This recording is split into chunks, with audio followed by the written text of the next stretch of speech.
distance to a they call it hit by a youngin' stuck in demon time. I know the play, that's why I give them space and room to move.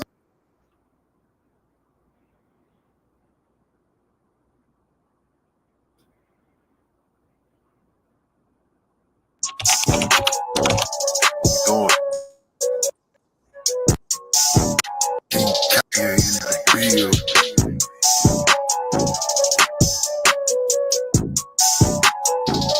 Let go. They talk about you when you follow God. Hey, come around, you're some more fake facade. What he say? I feel you vibe, cause I'm a praying man. Play your cards, but never show your hand. They live illusions, keep my distance to avoid the slime. They call it hit by a youngin' stuck in demon time. I know the play, that's why I give them space and room to move. Your closest friend become a hating dude. This world we live is full of snakes and they gon' lay in wait. Supposed to be solid, nigga, crumble like a paper plate. Always exclusive, blowing sour on the daily basis. Laugh at the envy in these haters' face. They stay around me, so I'm moving like I never knew 'em. Ain't no what's up, what's happening, and how you doing. I'm busy brewing, heavy sauce in that from your hood. I stand on business, thinking I done dodge maneuvers. Hallelujah, yes. You win some, you lose some. The amplified mistakes to choose from. Yes. You win some, you lose some. What he say? The amplified mistakes to choose from. Come on. You win some, you lose some. The amplified mistakes to choose from. Yes. You win some, you lose some. Yes. The amplified mistakes to choose from. Whole lot of tea, whole lot of pillar talk. Yes. Whole lot of haters ain't gon' fear to walk. Hey. I call on Abba, you can't block the shine. What he say? Watch the heathen, he gon' knock my grind. Let go. I had some partners, but they cut me loose. Hey. They hate the most high, so there's no excuse.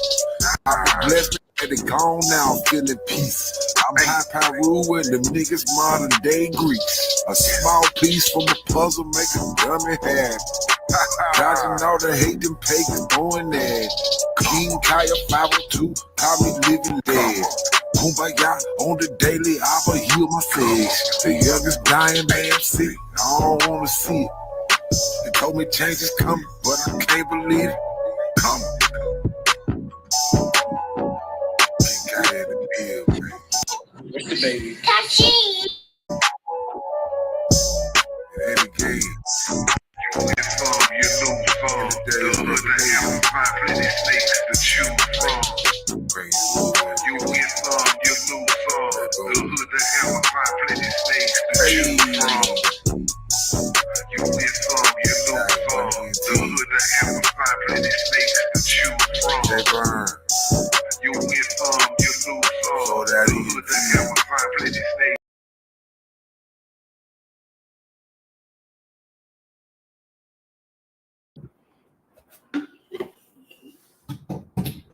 All righty. Welcome to the Lions Den. Please hit the like if you like the information that's presented tonight. If you haven't already subscribed to the YouTube channel, do so. Share the information and help us get the information out there. Thank you for tuning in. Hey, Shalom, Shalom. I appreciate you, Sister Karima. You like the ambassador for Israel right now. I see this channel going places for sure. I'm of no reputation. I do have a name. My name is Karab, and I'm here with my brothers from 3BY. If anybody want to know what that means brothers bound by Yahweh. And we situated out of Mississippi, for those that don't know, primarily out of Jackson. We got one brother that just left, California. He in Atlanta now. And we're looking for other brothers to join our body, which is basically just a study group. We spend a lot of time trying to divide the scriptures. That's when I say a lot of time, a great deal of time. And I'm sure there's other brothers out there laboring for the kingdom, to the same fashion or probably even more. But this is something that we wholeheartedly believe in. And that, it's the scriptures is what I'm referring to. And I guess we'll start off tonight. bring people up to speed. Couple of brothers, me, myself, uh, brother Emmanuel, brother Shema Shem, he's on the panel today. I think brother Apollo was live in the audience. He's on the panel today. They was all present when there was a what was intended to be a dialogue between Priest Hakah, better known as in the past as Deacon Sakari, and he had a video and it was basically titled "Prove That Christ is God."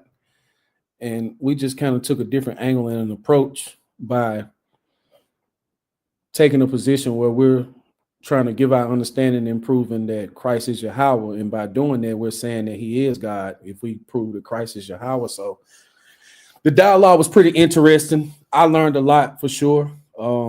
And I would say one of the biggest things that I learned in this dialogue, or this course of dialogue, was I saw what I perceive to be a lot of smoke and mirrors.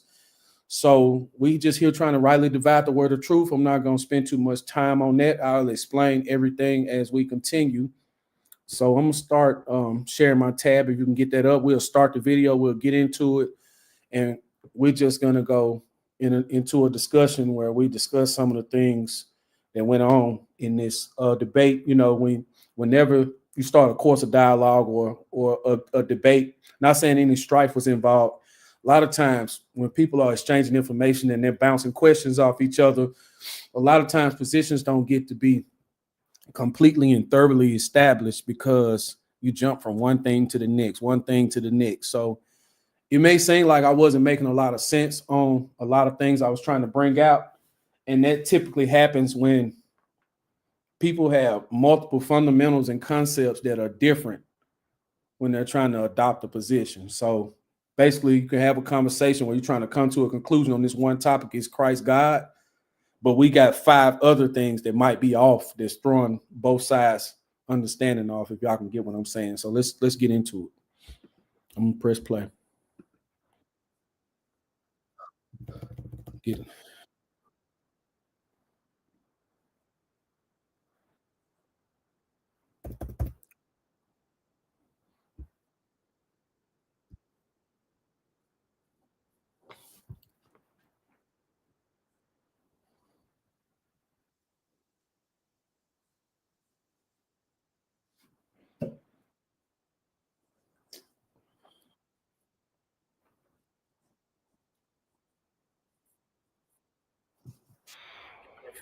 I'm muted.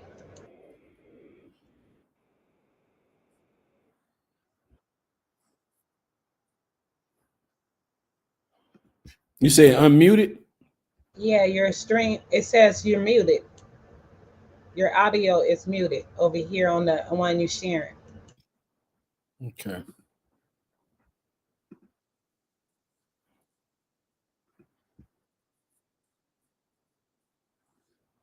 So can you all hear it now? Nope, it still say mute. Okay, that's gonna be a problem. We're Yeah, gonna have to. yeah, redo it, and share the audio with it.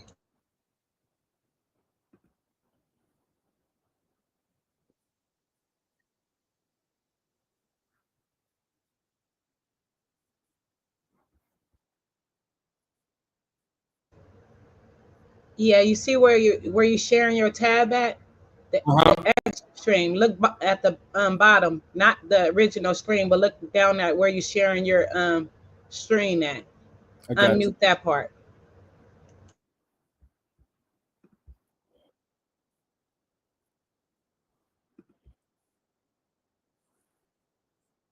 Okay, it's unmuted. Okay, so in Micah 5, it says that It's clear. Search for him in a different manner than your question you had asked me was. Now, I don't know why my Streamlabs was doing that. I got to go on there and play around with it. Okay, but I hear you now, brother. So where was we at? Echo on the second, loud and clear?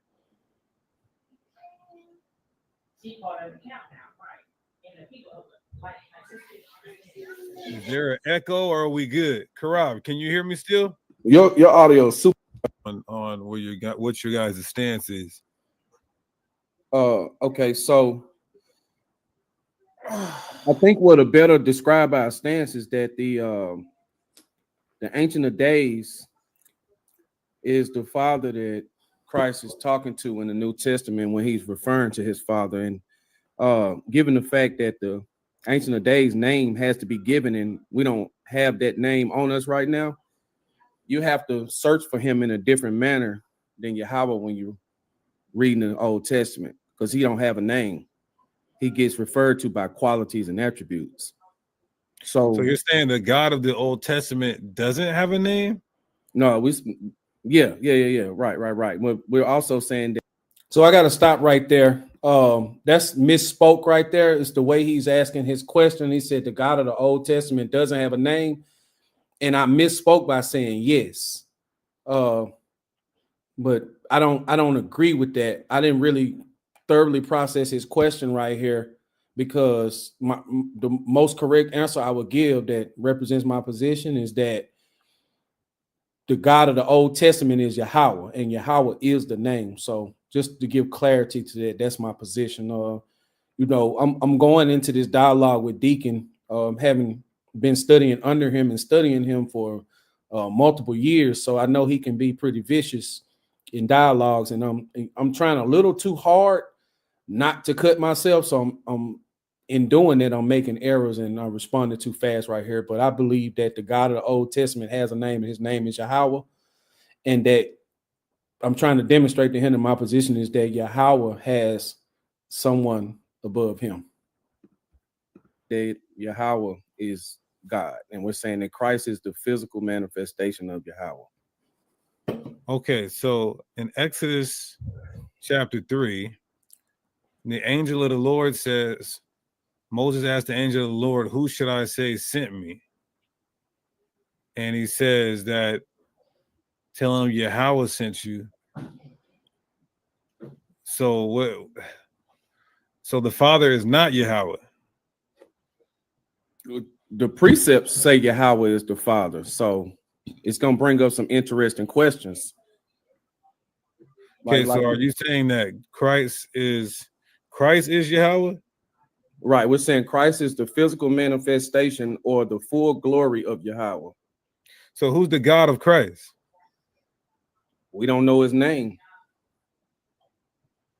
But the Bible says Yahweh is the God of Christ. That's what we know. That's what your understanding is, and that's kind of where we disagree at. Okay, so in Micah 5, it says that Yahweh, that the God of Christ is Yahweh. Which verse are you talking about?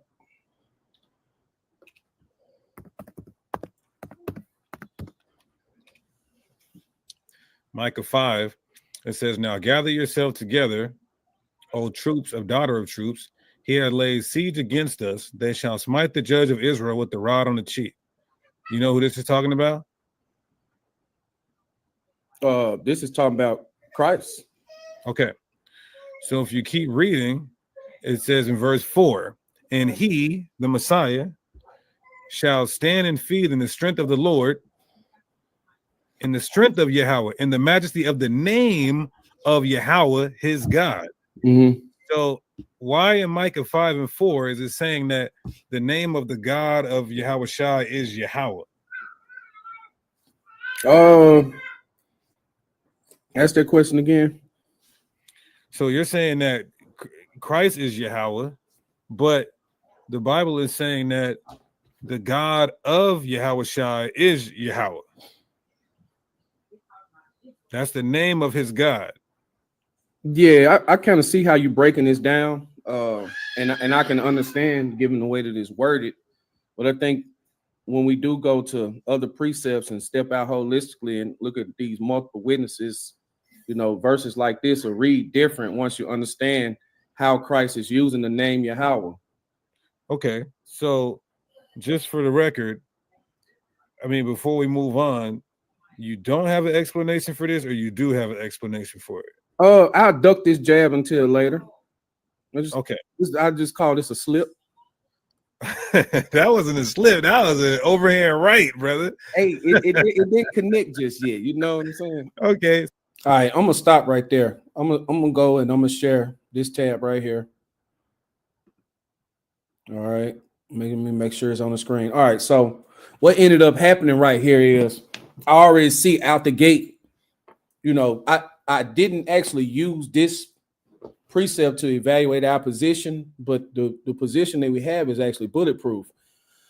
So I gave him a response to let him know that I need to understand first, then rebuke. And, you know, that's scripture. You can find that in the Apocrypha. You know, you basically need to bind up instruction before you speak. So I didn't want to make the mistake of speaking emphatically on a precept that I haven't considered individually. And I was basically offering to him, hey, we can get back to this. But I think when we do get back to this, after we cover multiple witnesses, you will understand my position more. So after I watched the video and I actually recapped it, turns out that's exactly what's going to happen, is that this is going to fall back into my lap. So we'll review Micah 5 real quick. And basically the phrase, I'm going to step out of this for a second. And when you go to Micah 5, he pulled this verse right here. It says, and he shall stand and feed in the strength of Yahweh, in the majesty of the name of Yahweh, Elohim. So right here, we see this translation is his God. And we know that you can translate Elohim into God. It's translated into multiple things. So the part that he wasn't understanding is that this is actually proving our position multiple ways. So if we read it like all these One West style camps do, they always tell us that Allah or Elohim means power. So this is one of the first things that you come into contact with when you run into, you know, the typical doctrine of any One West type camp or body. And they teach you that Allah means power, and it does. So now that we look at this, all we got to do is do the context. So you see this phrase, Yahweh, Elohim, so many times throughout the Bible. So right here, you see Yahweh is isolated. Right here, you're seeing Yahweh, Elohim. So right here, all this is saying is that the name, the majesty of the name of Yahweh is his power.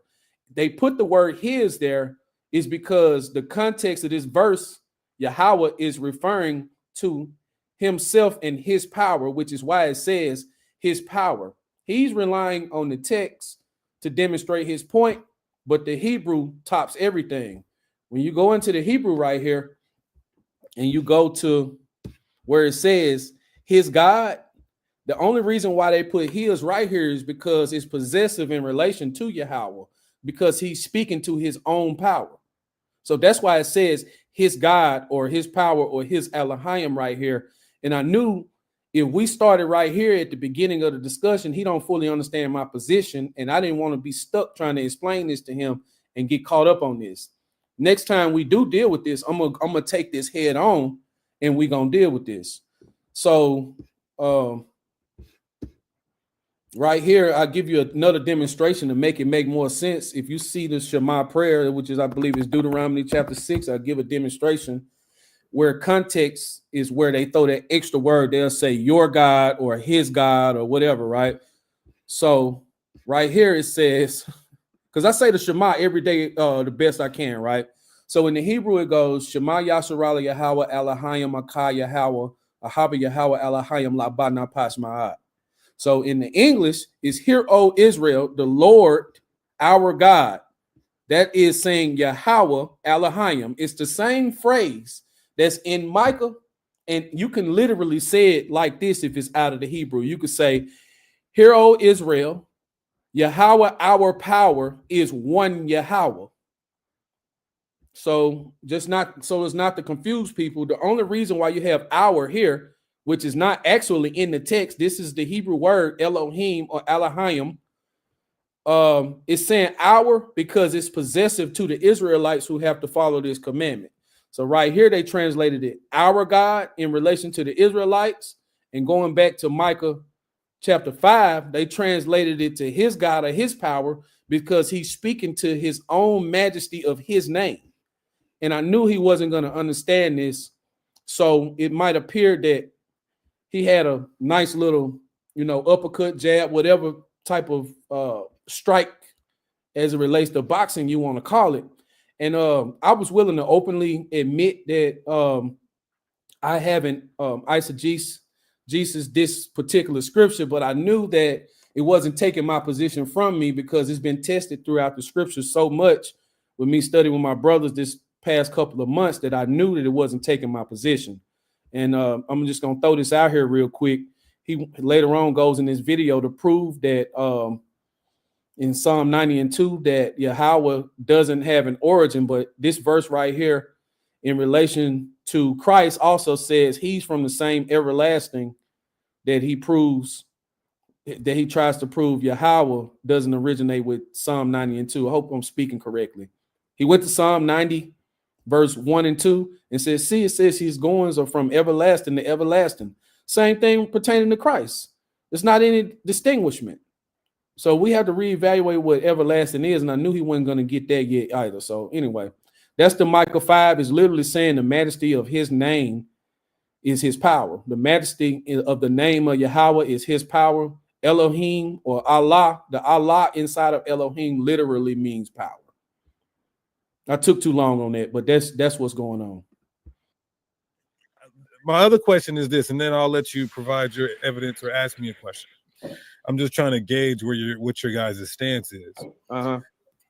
The Bible says that Yahweh is all-knowing. Are you saying that Christ is all-knowing?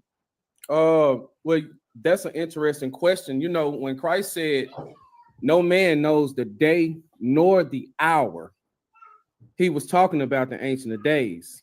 And, that was part of my process of waking up when it comes to this. So what I mean by that is when Christ is speaking to this entity where he says no one knows the day nor the hour, not even the angels, he was talking about his Father, which is the Ancient of Days. He wasn't talking about himself, because when you read Hosea chapter 6, verse 1 through 3, there is a day that we know is coming where we can expect Christ. So when he's saying you don't know the day nor the hour, he's talking about his Father. And now when you read verses like Hosea chapter 6, verse 1 through 3, he says, after the second day and the third day, I'm going to raise them up. So that can't be pertaining to the Ancient of Days, because he said nobody knows the day nor the hour. But Hosea 6, 1 through 3 gives us a day where we can expect Christ. So has Christ eternally existed? Notice right here, he's not even addressing what I just said, is because that's facts. I'm going to share this tab again, and we're going to go to Hosea 6. I'm speaking straight from the scriptures. So I'm going to go to Hosea chapter 6. This proves my point. So if I tell somebody that Christ is coming in the third day, I have a day that we can expect Christ. And this is a prophecy that Christ is going to come. All right, later on in this video, break it down for him that this third day is 2,000 years from his death, which is where it speaks to us being able to receive Christ and him raising us up and doing so.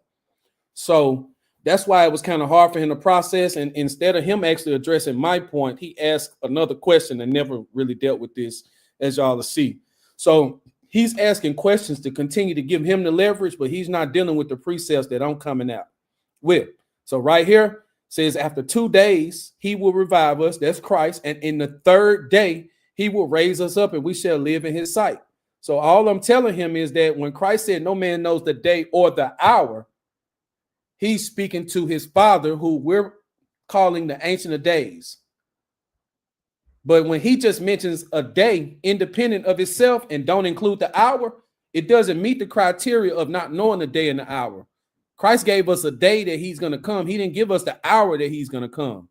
Basically, the way we're breaking this precept down is we're telling you that whichever year you have Christ being crucified, give or take 5 years up, up or down from 33 AD, because there's a lot of different theories out there. Mine says I'm a 33 AD. I think Christ died in 33 AD. So the way that this prophecy will relate to me is that the third day, we entered this third day that's spoken of in Hosea in 2033, right? So I'm saying sometime after this period hits, we can expect Christ, because the scriptures told us that once we enter that third day, he's going to raise us up. So we know that the timeline is, we don't have much more time based off of prophecy when we read the Bible. So notice that there is no hour mentioned with this precept. So it's not pertaining to the entity that Christ spoke of when he said we don't know the day or the hour. You have to mention both of them. He didn't, when he was speaking to the Father, he didn't say we don't know his hour and we know his day. He didn't say we know his day and don't know his hour. He said we don't know the day or the hour as it pertains to the Ancient of Days. And he just simply let this just fly out the window. Did not address it at all. I say Christ is originated. I'm a big Colossians fan. I'm a big in the beginning was the word. You know what I'm saying? I understand that he was begotten. Okay, so Christ was created, but Christ is Yahweh, but the word Yahweh means he always existed. Well, it means he exists. I don't see the past tense, so I haven't seen it actually written. It means existing one, or he is. Right. All in the Old Testament, it says that Yahweh has been here forever. So if Jesus Christ is created, Yahweh one, or he is. Yes. Well, it means and that he was begotten. I say Christ. Okay, so Christ was created, but Christ is Yahweh, but the word Yahweh means he always existed. All right, so right here, he's trying to twist this to his own understanding, but he corrects himself because I had to let him know I'm just not no run-of-the-mill type guy. I read the Bible just as much as you do, and he did correct himself. So we're gonna go to this tab again just to keep people up to par. He corrected himself. This is not what he said at first. This is what he corrected himself to. He was trying to say that this means that he always existed. When he gave this name, he was existent, but he was trying to finagle it into meaning he has always existed, when that's not what the name means. It means what he corrected to, the existing one. So I took that point from him. If people aren't paying attention or that just went over your head, he corrected himself. Back to this tab. Well, it means he exists. I don't see the past tense, so I haven't seen it actually written. It means existing one, or he is. Right. All in the Old Testament, it says that Yahweh has been here forever. So if Jesus Christ is created, Yahweh Shai is created, he can't be Yahweh, because even the name and then the precepts say Yahweh never was created. Yeah, well, that's another good point you bring up, Deacon. When you look at forever, a lot of times you can pull a lot of context out of precepts that say forever, and you can see the 1,000 years in it. You see, so you're saying that Yahweh was created. Notice he didn't address my point. I made a very serious point right here.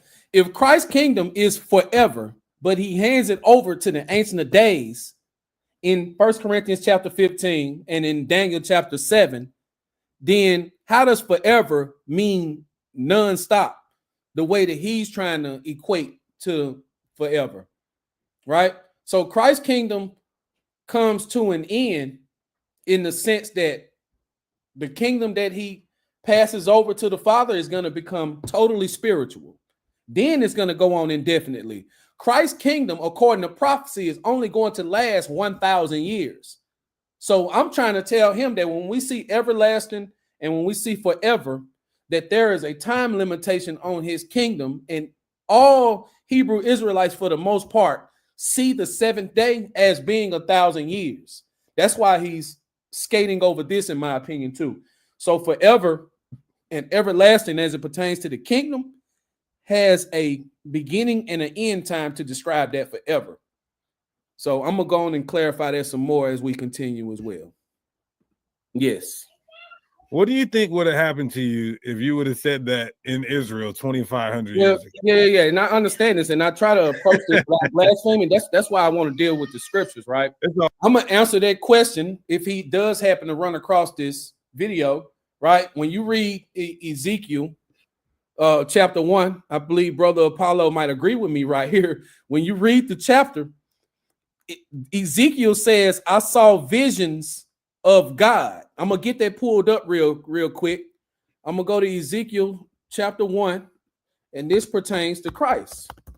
All right, so I'm gonna come to Ezekiel chapter 1, and to answer your question, Brother Deacon, if you're watching this, I think that some Israelites that just can't see through the scriptures and see that Christ is God would literally try to stone me, and I wouldn't put it past them in modern days.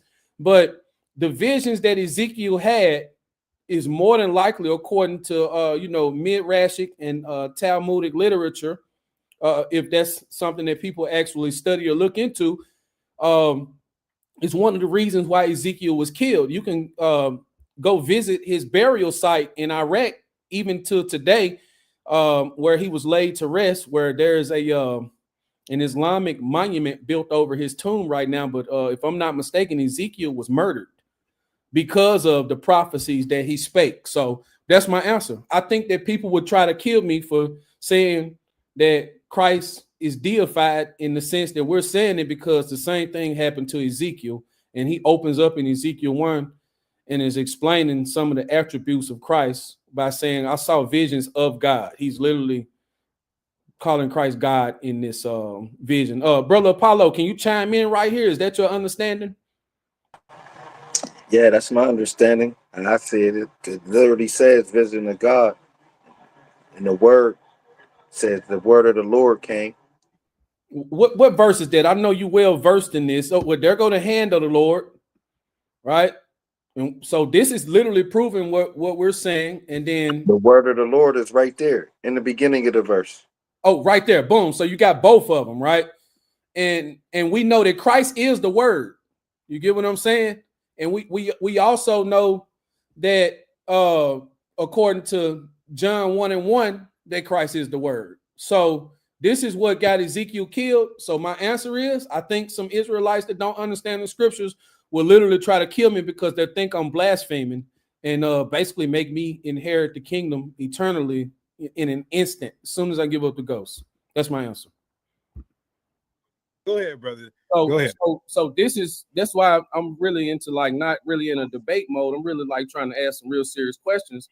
So when I read Deuteronomy chapter 32, if we can get there, I'm trying to see which verse respectively. Deuteronomy chapter 32, I think it's around about 18 or 19.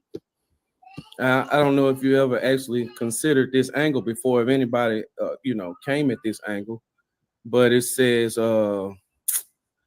might be 8 and verse. Okay, so when you go read Deuteronomy chapter 32, verse 8 and verse 9, when you read Deuteronomy chapter 32, verse 8, it says, when the Most High, which is Elion right here, which is always singular, divided the nations their inheritance, he separated the sons of Adam. He set the bounds of the people according to the number of the children of Israel. And when you go read verse 9, it says, for Yahweh's portion is his people. Jacob is the lot of his inheritance. So the way I like to approach this situation in my thought process is saying, who is able to give Yahweh an inheritance? So whoever Elion is in verse 8, to me, that's who's giving Yahweh this inheritance in verse 9. And that's why I was going to bounce these things off of you and kind of see how you break these down. Because right here, I see an entity referred to as Elion, which is the Most High, which is always singular, divide the nations and give Yahweh a portion or an inheritance. So let's say I was on your side of the fence, which I have been. If somebody asked me who is giving Yahweh this inheritance right here, I'm trying to see, how do we reconcile that? I don't think that it's reading that somebody is giving Yahweh an inheritance. It's just, we got to stop right there. Let's stick with the scriptures. I can tell that he hasn't really dealt with this type of approach. One, based off his body language, and two, because this is literally what the scriptures are saying. I'm going to go into this real quick. We're gonna break this verse down. I'm gonna try and be as quick as possible and as precise as possible. It says, when the Most High divided the nation. So, like I was telling him, Elion, which is always singular, right? Let me go show y'all how to do that. If y'all use Blue Letter Bible, if you click on this right here, and you come over here, you can start seeing, how these words are used. So this word is an absolute singular word, and this is going to be very important going forward, because we might sound like bug outs if we say there are two most highs in the scripture, and we're literally speaking straight off the page, because we're drawing a distinction between this most high right here, which is Strong's H5945, and then when you get to Strong's H5946, the attributes change. It becomes plural in a sense, and it's not so absolute because it can be shared outside of being singular and absolute. So that's what we was trying to tell him. So when you see this term being used like it's being used in Deuteronomy chapter 32, it's normally reserved for one entity. If it's being used in conjunction or used to describe or become an adjective for something like in a temple or something, like a chapiter or a pillar or something, when it says the Elion inside of this room or inside of this building structure, it's saying this is the highest point. It's not shared with anything else. So right here, we're saying when the highest of the highest, and let's get the definition real quick. When you go to outline of biblical usage, all right, it means high upper, and I wanted to show something else down here. So right here, it says as a title, because we know we don't have it. That's how, if this is proving our point. We're saying, oh man, y'all got to let me know when I'm not sharing the right screen. So we're saying that, oh man, I got to back up. Let me go back real quick. All right, let me show y'all how to show where it's singular or plural. So right here, y'all can see that this Elion is a masculine, singular, absolute word. This is Strong's H5945. And when we go into the definition, as you can see right here, it says that this is a title of the supreme, most, on high, higher, highest, uppermost. And it's singular in its use of this, even when you go to all these other renditions that is being used in the scriptures right here. It literally means the highest, right? And this is not typically shared amongst other things in the context in which it's used. That's my position. And this is very important too. If you do refer to a Davidic king, which we know is Christ, when we use this term, which is going to come up when we say there are two most highs, we're referring to the most high of men, because as we can see, when it's used as an adjective, it can refer to of a Davidic king exalted above monarchs, which are men. So when we say two most highs, we're not knocking the highest out of his position. We're saying that the highest that we can deal with as far as God is concerned, if you're a monarch or a angel or a prince, which we know we can be Malachium and we know we can be princes, Christ then becomes our most high in that sense, because Christ has been exalted above monarchs or angels or princes. That doesn't mean that we're replacing the highest or the upper or the highest or most high. And I'm gonna drive this home later on, but I'm just showing people what's in the Strongs. Y'all make up your own mind as we continue.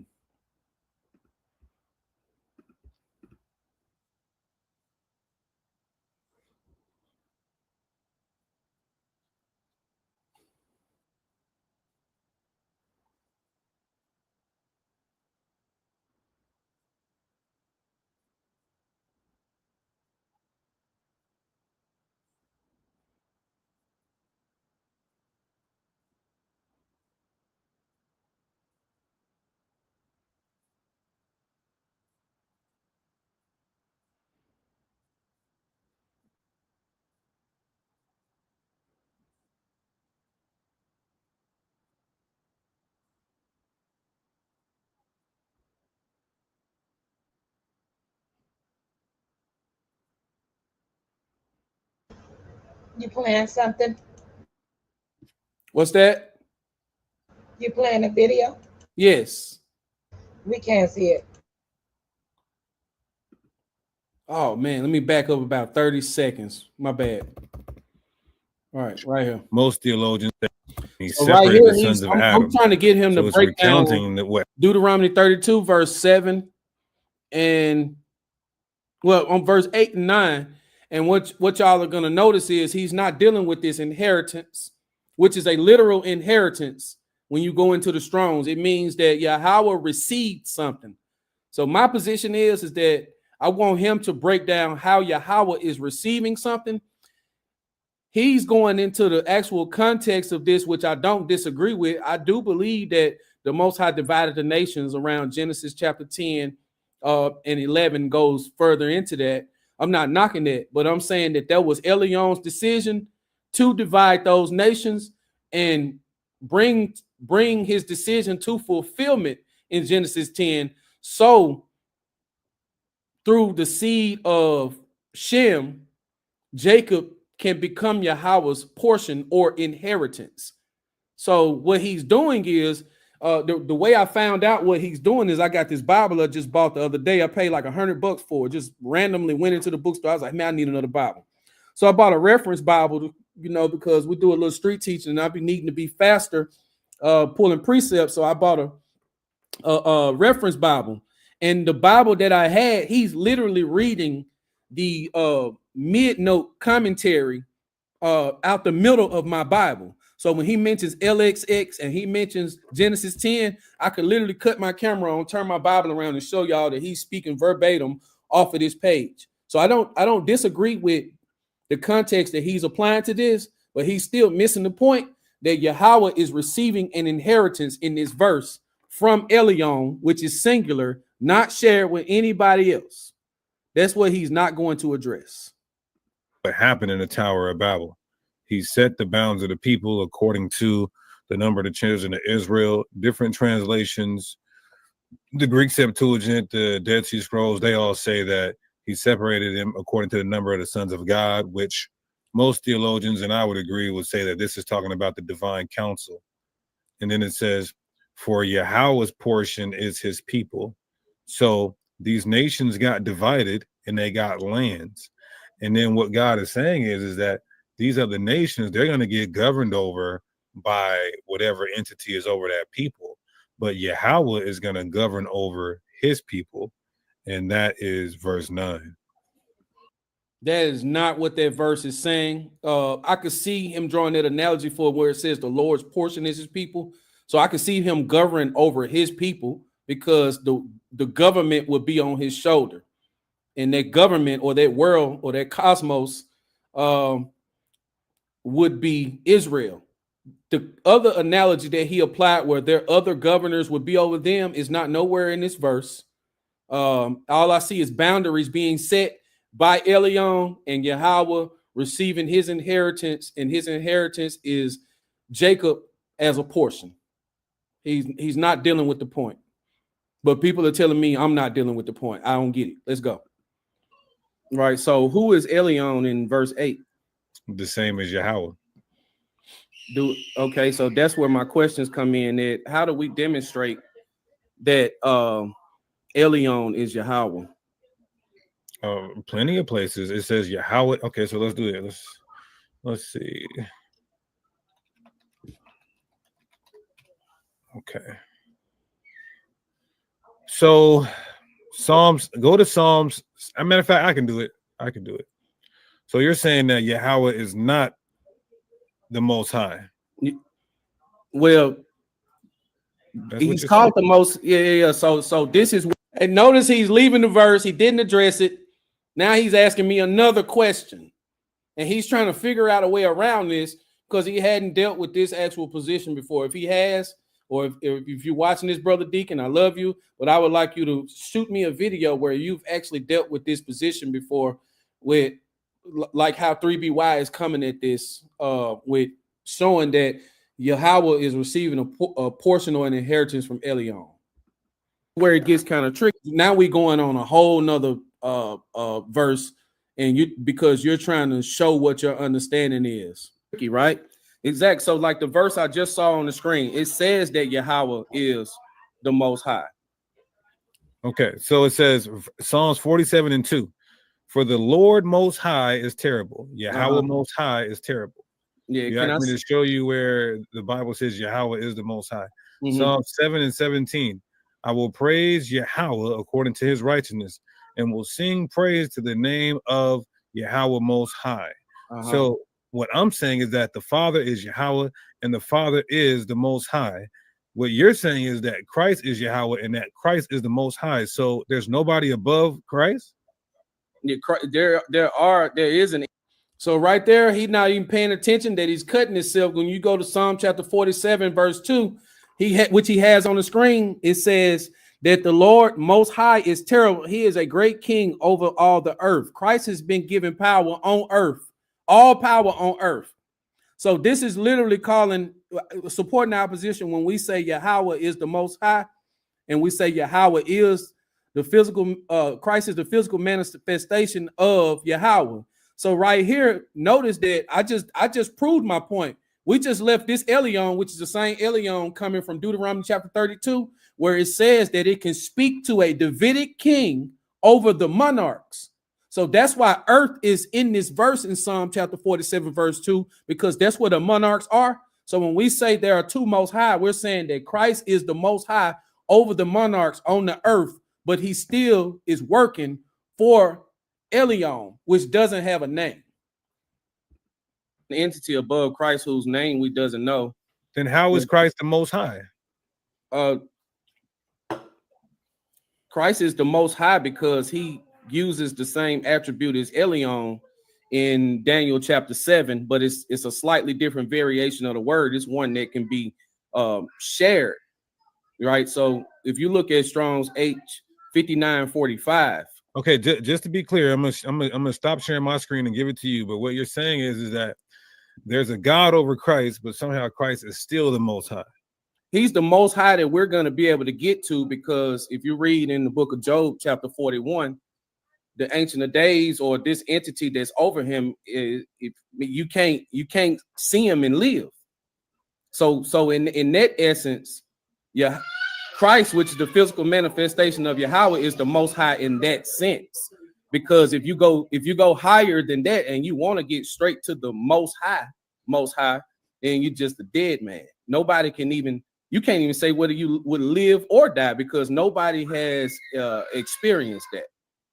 So that's kind of how I reconciled it in my thought process.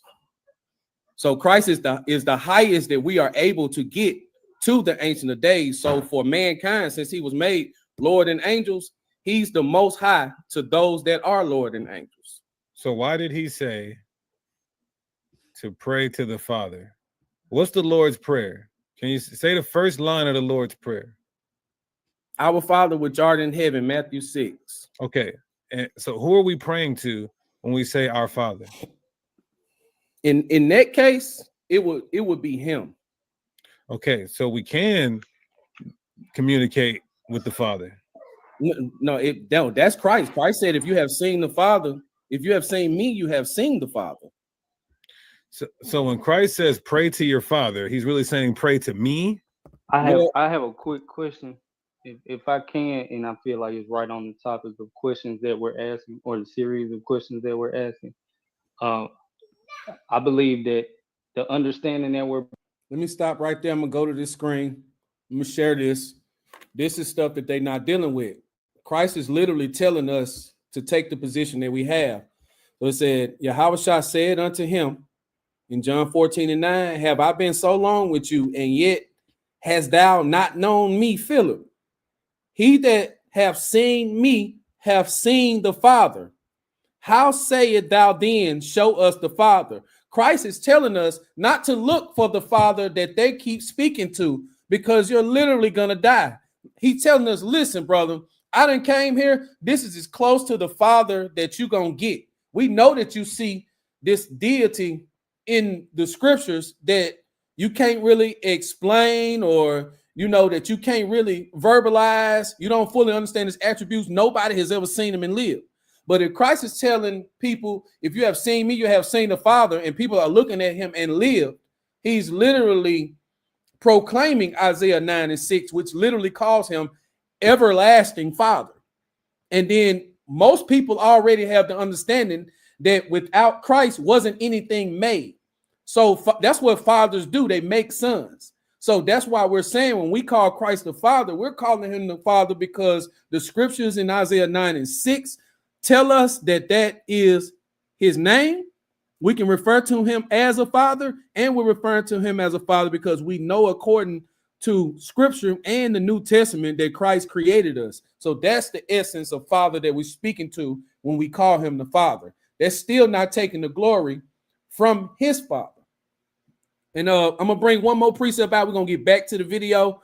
I want to it's another verse where it says I'm gonna pull it. I got it. No man has seen.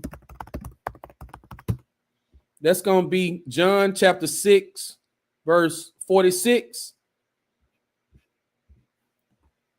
It says, no one has seen the Father except the one who is from God. Only he has seen the Father. So we know that Christ said, I was sent from God and I'm going to go back to God.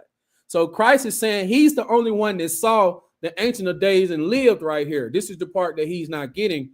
So that's why Christ made that statement that we just read. If you have seen me, you have seen the Father. He was saying this is as close as you're going to come to it. And that's why we had these precepts like Isaiah 9:6, where it's kind of crazy because people are literally denying that this is here and just they like floating over this, but it's right here. It's on the screen. And when I call him my Father, I'm literally using the scriptures. It says, for unto us a child is born, unto us a son is given, and the government will be upon his shoulders, and he will be called Wonderful Counselor, Mighty God, saying gonna call Christ Elohim or God, Everlasting Father. So it's right there. So Christ is the way to the big Father. Every father has a father. So I don't see why it's so hard to grasp. Back to this. Breaking down is the reason that it says there's only one God and one mediator, because a lot of people like to skip over all the generations before Israel as if there was always a mediator and the Lord wasn't coming and speaking to people directly. So if the Lord was actually speaking to Abraham directly, or speaking to Isaac directly, or speaking to Jacob directly, who would have been the mediator? Because my Angel. understanding is who was speaking to them.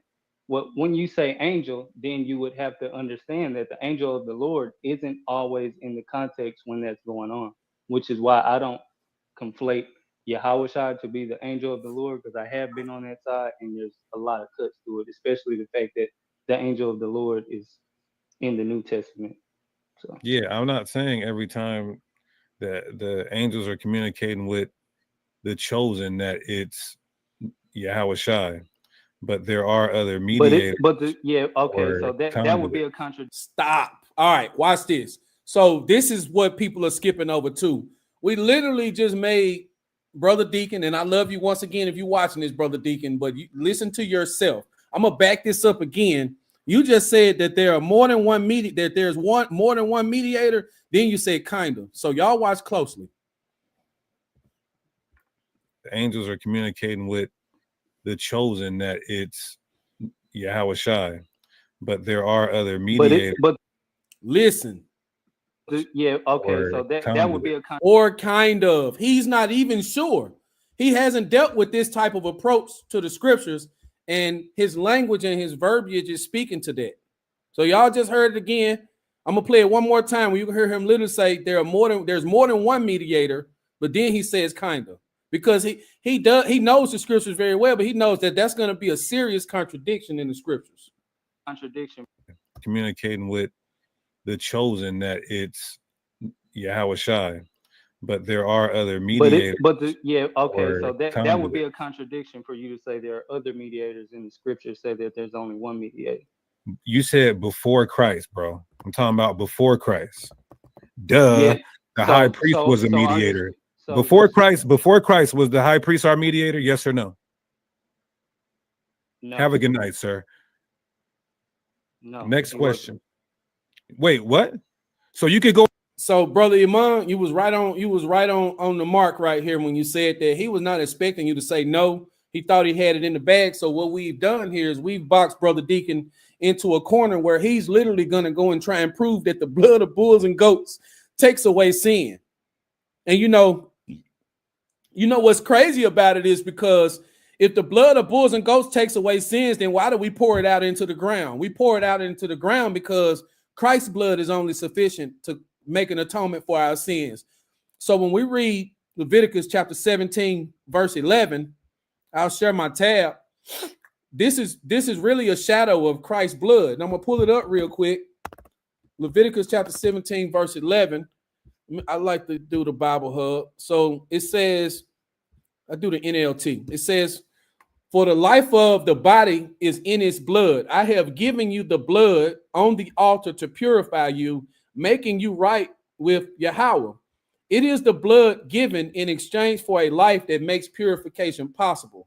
So notice when you look at, sacrificial law, most of the time you have to pour that blood out on the ground. If you kill an animal or something like that, you don't really do much with the blood. It doesn't actually get offered to the Most High.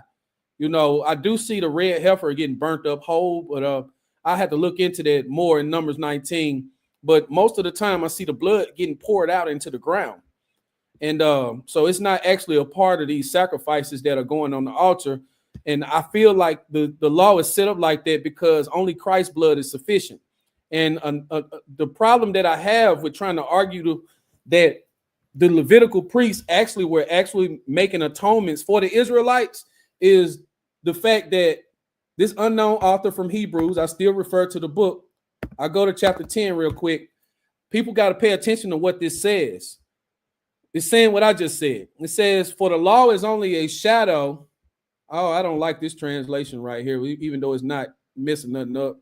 I read the KJV, just the standardized things. It says, for the law having a shadow of good things to come and not the very image of the things can never, with those sacrifices which they offered year by year continually, make the comers thereunto perfect. So we can't read the scriptures to make them contradict themselves. This is saying that it can never. This is the blood of bulls and goats too. And verse 4 puts that in the context. It says these sacrifices they offer year by year continually make the comers thereunto perfect. This is speaking of Yom Kippur or the Day of Atonement. So if basically what this passage is saying, if people haven't dug into it, is that if this actually worked, we wouldn't have to do it every year. Let's keep reading. It says, for then they would not have ceased to be offered, because that the worshipers once purged should have no more conscience of sin. It means their sins would have been wiped away if they worked the first time. But in those sacrifices, there is remembrance again made of sins every year. Every year, 7th month, 10th day, high priest got to go into the Holy of Holies and present this offering. That's not working because you got to do it every year. And on top of that, he got to purify himself before he does it. Verse 4, it literally says, for it is not possible that the blood of bulls and goats should take away sin. So that's what's kind of confusing me right here, is that he's going to go on and literally try and Go in the holies of holies by yourself? That the blood of bulls and goats can take away sins. And that was kind of confusing to me. What I'm saying is they were dealing directly with Yahweh, which was the mediator. What? Yahweh was mediating for the children. One mediator between God and men. So pause that. When did he become here? So right here, this is he was literally cutting himself and he didn't realize it. The scriptures say one mediator between God and men, and he literally made men the mediator directly to God by trying to use the Levitical priesthood. He didn't realize how bad he was cutting himself by still using Levites, which are men. So who was between the Levites and the Most High if Yahweh wasn't the mediator? He has always been mediating, which is our point, even in his spiritual form in past times. or the Levites wouldn't have been able to deal with him directly, according to the scriptures and according to his logic. But he was saying the angels and then switched it and said the Levites. But you can Right. continue. Yeah, he really struggling with this position. He trying to make sense of it on the fly, and it's kind of tough for him because the angle that we coming is straight off the page. He's already contradicted himself by saying there's more than one mediator. But what's that precept where what's that Ephesians 4 and what's that 4? Where's the one mediator? Brother Iman. I got you. Never mind.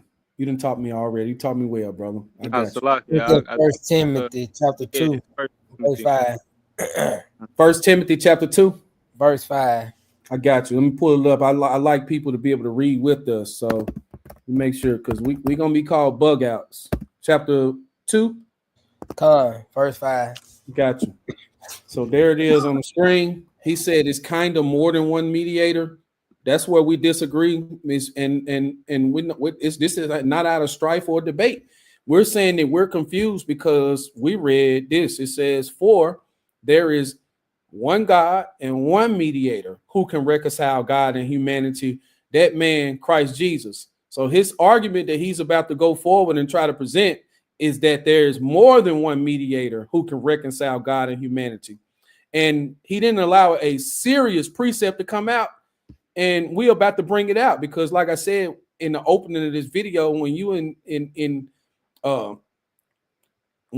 exchange during a dialogue, sometimes things don't come out because different points get introduced. So let's get back to the video, and we're gonna let him try to argue his point where he's trying to prove that the blood of bulls and goats at one point in time, that's his position, that prior to Christ coming, that's what was actually covering our sins. So let's let him do that, and then we're going to show you what we was trying to bring out, which is in the same time period. He has always been our mediator, which is why he came and gave us the law. We were already living. Yes, we were already living before he came and gave us the law. He gave us the law. If he's always been the mediator, why did we have to go through the high priest?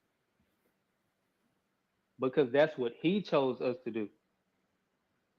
Okay, he's the mediator who sent another mediator. Yes, the law is a shadow of all good things to come, sir. Right. I can jump in right there. So when he sent the high priest, he never intended for the blood of bulls and goats to actually take away sin. So that's why when you read in Leviticus chapter 10, when Moses approached, I believe it might have been Aaron, and he was asking what happened to the he-goat. And he was like, why didn't you just, they was like, we burnt it whole.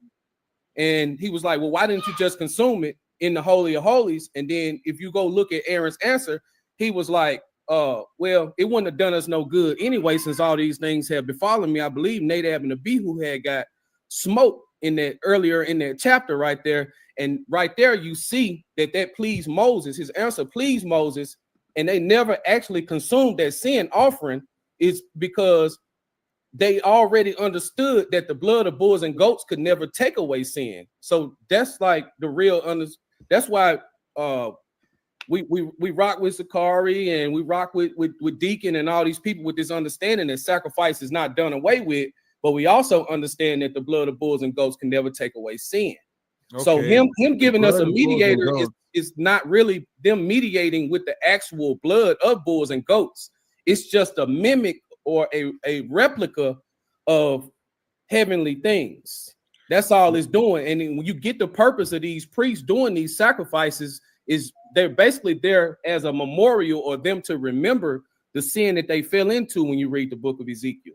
So us calling the high priest a mediator, he's not really mediating anything because the offerings that he offered aren't really covering us anyway. It all What points. are they covering? What are they covering?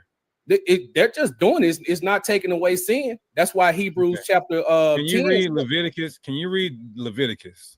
All right. Before he goes on that rant, we're gonna go ahead and get the precept out that he kind of blocked from coming out. I'm gonna share this tab again. I want everybody to pay very close attention. I mentioned Nadab and Abihu, as you can see. This is Leviticus chapter 10 that we're in. These are sons of Aaron. All right. They presented strange fire to the Lord. I said they got smoked. And there you can see it. It burned them to death in the presence of Yahweh. You can see them right here. The fire was not holy because Yahweh had not commanded them to present it. So they basically probably went into idolatry at some point and burned incense to another deity or something like that. Yahweh smoked them right there on the spot. They had to get drug out dead bodies. All right. So keep in mind that these are Aaron's sons, and you got to imagine how Aaron had to deal with this, because right after his sons get jacked up by Yahweh, listen to what Moses tells Aaron, man. This is why I respect the nature of Yahweh. It says, then Moses said to Aaron and his sons Eleazar and Ithamar, do not leave your hair uncombed or tear your clothes to show that you are in mourning. So he's telling these priests to not let their hair go uncombed or to shalak, right? He's telling them to not let their appearance get away from them to symbolize mourning. And he say, if you share in sympathy by their death or them dying in their wickedness, I'm gonna kill you too. And it says, and on top of me killing you two, because y'all are operating on my behalf, I'm gonna get mad with everybody else like I do all throughout the book of Numbers, especially like Numbers chapter 11, especially Numbers chapter 25, when Phinehas smote those wicked Israelites and then Moabitish woman, right? It said, but all other Israelites are allowed to mourn this death caused by the fire, which the Lord says. So the Most High or Yahweh does not want his priests to mourn because people are dying in their wickedness, because you came to serve him. You're separated. He consecrated the priests unto himself. When Israel came out of Israel, he said, all of Israel is my firstborn son. When you get to the book of Numbers, I believe chapter 4, he dropped that adoption of all the 12 tribes, and he picked up the adoption of the Levites and established a covenant with them, which you see being fulfilled through Zadok and Phinehas and multiple other priests. I believe Abiathar and might be during King David's time, whoever the priest was in 1 Samuel chapter 22, when David ate the showbread. So anyway, all of them go back to the same bloodline because they are established by something called the Salt Covenant, which you can read about starting in Jeremiah 33, verse 16. I believe you can read in 1 Chronicles chapter 15 or 2 Chronicles 15. But the priesthood is never going anywhere. It's going to consistently be established, or it's going to be established through covenant. And we know that Yahweh, it's impossible for him to break his promises. So let me go down to the bottom. Makes sense. I can be long-winded. Y'all tell me. But right here, this is what I was trying to bring out to him. He's about to go on a rant and try to prove that the blood of bulls and goats can actually take away sin. But as you see right here, these are literally the Levitical priests right here who have been commanded to eat these sin offerings in a ritually clean place, right? Not the Holy of Holies. I misspoke right there, but they're in the holy. And that's where they're supposed to eat these things. The Most High or Yahweh doesn't like you to take leftovers out of the holy place pertaining to the Levites. He wants you to eat it right there so you can give him thanks. It's almost in the same sense of you throwing a party or a family reunion and people just show up to get to go place and take off. That's not showing respect to the host because you just came to eat. So Yahweh wants you to eat it right there in front of him. So that's what was that's what the commandment was pertaining to this sin offering right here. If you go down, it says, after these things had befallen Nadab and Abihu, Moses asked about the goat for the sin offering and learned that it had already been burned. They burned it whole. It said this made him angry at Eleazar and Ithamar, and he demanded, why didn't you eat the sin offering in a sacred place? It is very holy, and Yahweh has given it to you in order to take away the sin of the community. So when you start finishing this chapter off, it gets really interesting because you hear Moses making this declaratory statement, but his actions deem his understanding to be contrary. He says, since its blood was not brought into the sacred tent, you should have eaten the sacrifice there as I commanded. Aaron answered, if I had eaten the sin offering today, would the Lord have approved? I need everybody to stop and answer this question right here, however you perceive it should be answered. I'm gonna pick my answer. And I believe Aaron understood that the Lord would not have approved the blood of bulls and goats. And he used what happened to Nadab and Abihu to arrive to this understanding. Because if you keep reading, it says the people presented their sin offering to Yahweh today, and they brought their burnt offering. But still, these terrible things have happened to me. Here's the key verse. When Moses heard this, he was what? Satisfied. So the sin offering never got consumed properly. And that was the point that I was trying to bring him out, bring out to him before he goes on this rant trying to prove that the blood of bulls and goats at any point was actually taking away sins. I was telling him that even if you see these brothers doing it, they're doing it because he told them to do so. And if you do what Yahweh tells you to do, in that sense, you're obedient, and your obedience is what satisfies him, not the blood of bulls and goats, because he's only satisfied with the sacrifices that Christ made. Hopefully I'm explaining my understanding correctly. Let's get back to it. You are, brother, and I just want to turkey back on what you were saying too as well. We can everything you mentioned as well about how we have to make sacrifice and altar and just being obedient to Yahweh. We also see that in Ezekiel 43 where it talks about the new temple, the third temple, and also how it talks about about our offering, how we still going to make sacrifices in the third temple in the third temple in Yahweh's kingdom, right? Even though blood and the blood of the animals don't necessarily mean anything, right? But we still have to do those requirements in Yahweh's temple in the seventh day.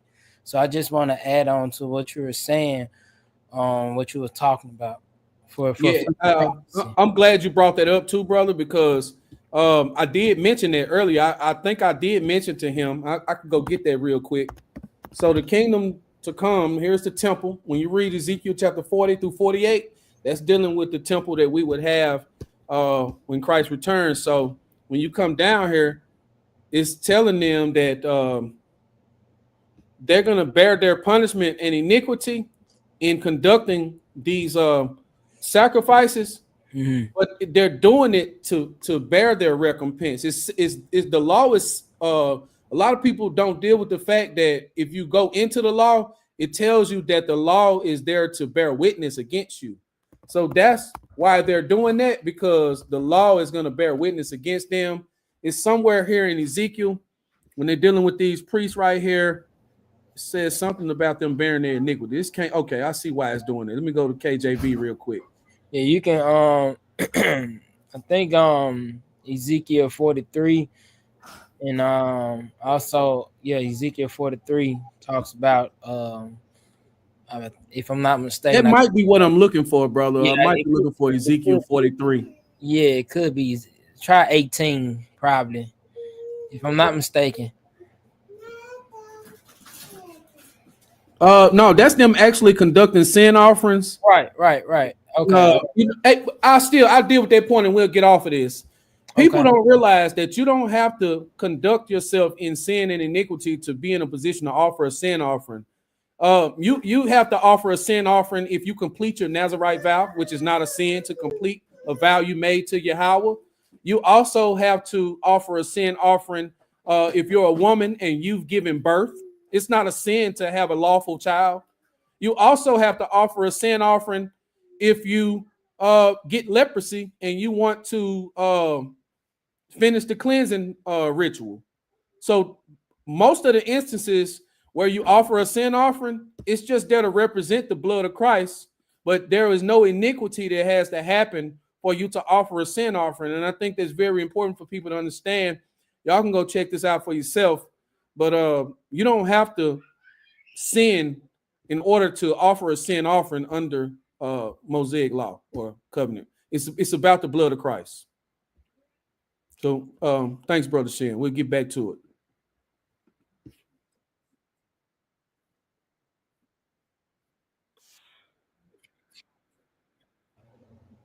We can't hear the video.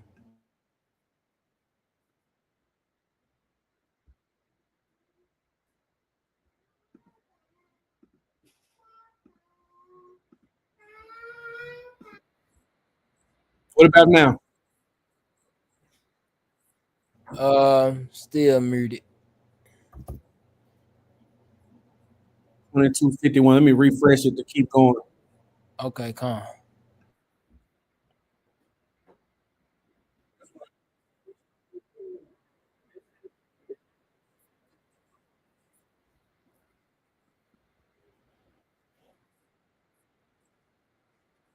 What about now?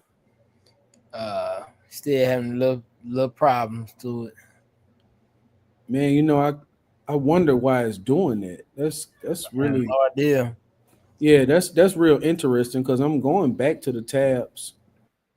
Oh, okay, I got you. I got you. I got you. Stop. I'm gonna present it again. Share screen. Go back to this. Share. And we should be back up to par. Offerings that he offered aren't really covering us anyway. Did that work? Come. We Gotcha. live now. What are they covering? What are they covering? They're just doing this. It's not taking away sin. That's why Hebrews chapter Can you 10. read Leviticus? Can you read Leviticus? You talking about 17 and 11? No, Leviticus 4. Matter of fact, I'll pull it up. If you can see my screen, I'll pull it up. And I want you to read this. And I want to know if you agree with the mouth of God from. I got you. Go ahead. Leviticus 4 and 26. Leviticus 4 and 26. It's on the screen if you want to just read the screen. Okay, Leviticus chapter 4, verse 26. And he shall burn all his fat upon the altar as the fat of the sacrifice of peace offerings, and the priest shall make an atonement for him as concerning his sin, and it shall be forgiven him. Next verse. Nah, what does that mean that this animal sacrifice was going to forgive him? What does that mean? And he shall burn his fat upon the altar as the fat of the sacrifice of peace offering, and the priest shall make an atonement for him as concerning his sin, and it shall be forgiven him. So I think his forgiveness actually comes through obedience. So because when you read Jeremiah chapter 7, it says that obedience is better than sacrifice. He said he never gave us any commandments, to make sacrifices coming out of Egypt.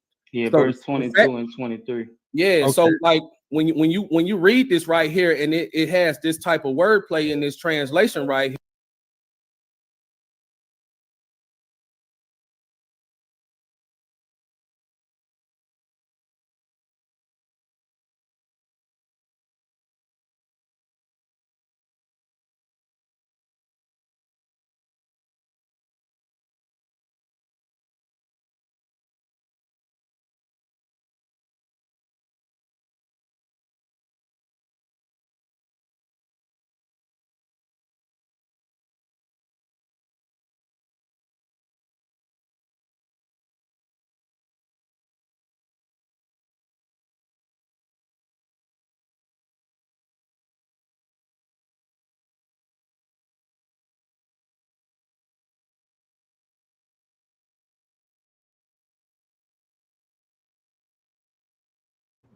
You playing a video or it had went quiet? Can't hear the video. Oh man, so I had went to Jeremiah 7. I was just reading the verse that we had stopped on. So when you go to Jeremiah chapter 7, verse 21, it literally says, "Thus says Yahweh of hosts, the God of Israel, put your burnt offerings unto your sacrifices and eat flesh." So the reason why this is worded like this is because you're supposed to, anything that gets burnt up whole goes to Yahweh. And then whatever is remaining out of the portions that go to the Levites, and then they supposed to eat that. That's for them. That's how they eat. They eat based off of the tenth that's given to them from all 12 tribes. So he would much rather that you don't need to offer him nothing outside of. Let me slow it down. He's telling us to eat flesh. This is what I want people to see. The way you eat the flesh is you don't burn it up whole. You don't give all of it to him. You just give him what he asked for, and the rest is for you. You shouldn't be in a position where you're offering him anything because you're obedient. It's supposed to be a good barbecue. We're supposed to be eating good meat. That's why he's literally commanding us to eat flesh. He said, put your burnt offerings unto your sacrifices and eat flesh. He wants us to eat them. If we're eating them, we're not offering them to him. He's supplicating us because we're obedient. Verse 22, for I spake not unto your fathers, nor commanded them in the day that I brought them out of the land of Egypt concerning burnt offerings and sacrifices. And we all know this to be true. All they did was slaughter a lamb, cover the doorposts. He didn't tell them to burn anything up or nothing like that I see to the point where they was offering it to him on an altar. That's why verse 23 reads, it says, but this thing I commanded them, saying, obey my voice, and I will be your God, and ye shall be my people, and walk ye in all the ways that I have commanded you, that it may be well unto you. That's why Moses was satisfied with Aaron's answer, is because he knew Aaron understood that obedience is better than sacrifice, and he would have much rather that they ate it instead of burning it up whole. Because that, if you're eating your sacrifices, that means you don't really have much to offer to Yahweh because you're obedient. Whenever you're in a position where you don't have to offer nothing to him, that means that you was obedient. And that's what pleased Moses in Aaron's answer. This is why I wanted to bring this out. It never came out, and I just wanted the audience to see this is what I was trying to read. We got a chance to read it. It literally says it right here. It said he don't want that. He say he hate the smell of our offerings. He say he really hates it. I know somebody in the audience knows what precept I'm talking about. He said it make him sick because you're doing all these things and offering all these offerings to him, and it ain't out of sincerity. You know what I'm saying? Somebody know what precept I'm talking about. Anybody? Nobody? Con, you talking about Amos? Is it Amos? Are you familiar with exactly which verse? Yeah, when you talking about how he hate our feast days and all that. Yeah. Amos 5:21. Appreciate you, brother. Uh-huh. Okay. And this is still in the context, not exactly, but I tell you what, that's the good thing about Bible Hub. It gives you a lot of parallels. There it is, right there. See what I'm saying? Here's the parallel.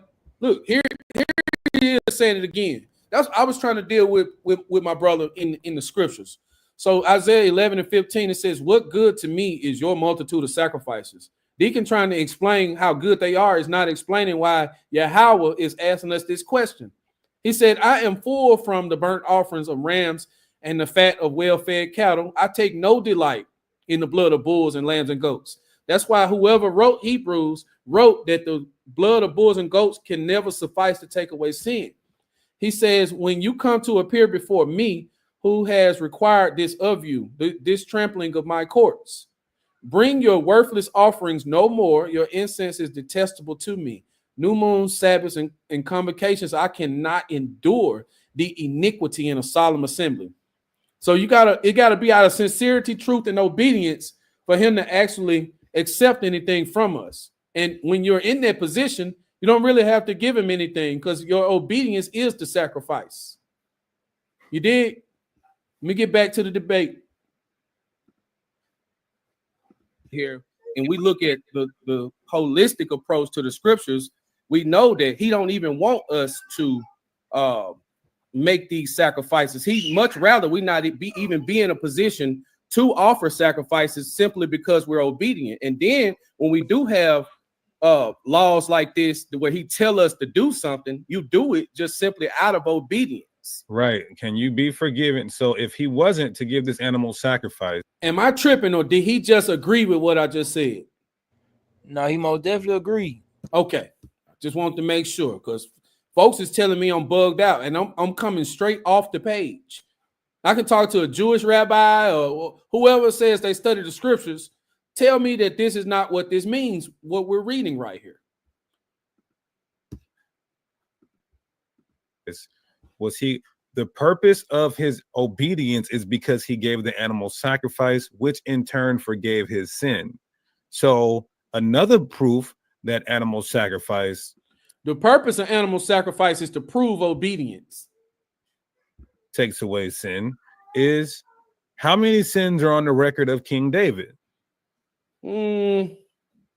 It depends on how you break that down. You know, I've been studying up on you for a long time, brother Deacon, and I know that This is you where know, he tried to switch the subject up. You really can go ahead and start skipping a couple seconds. yeah. He definitely and I'm proving that he's done this multiple times. He's not dealing with none of the points I'm bringing out, and that's why I'm having to bring the scriptures out in this type of platform.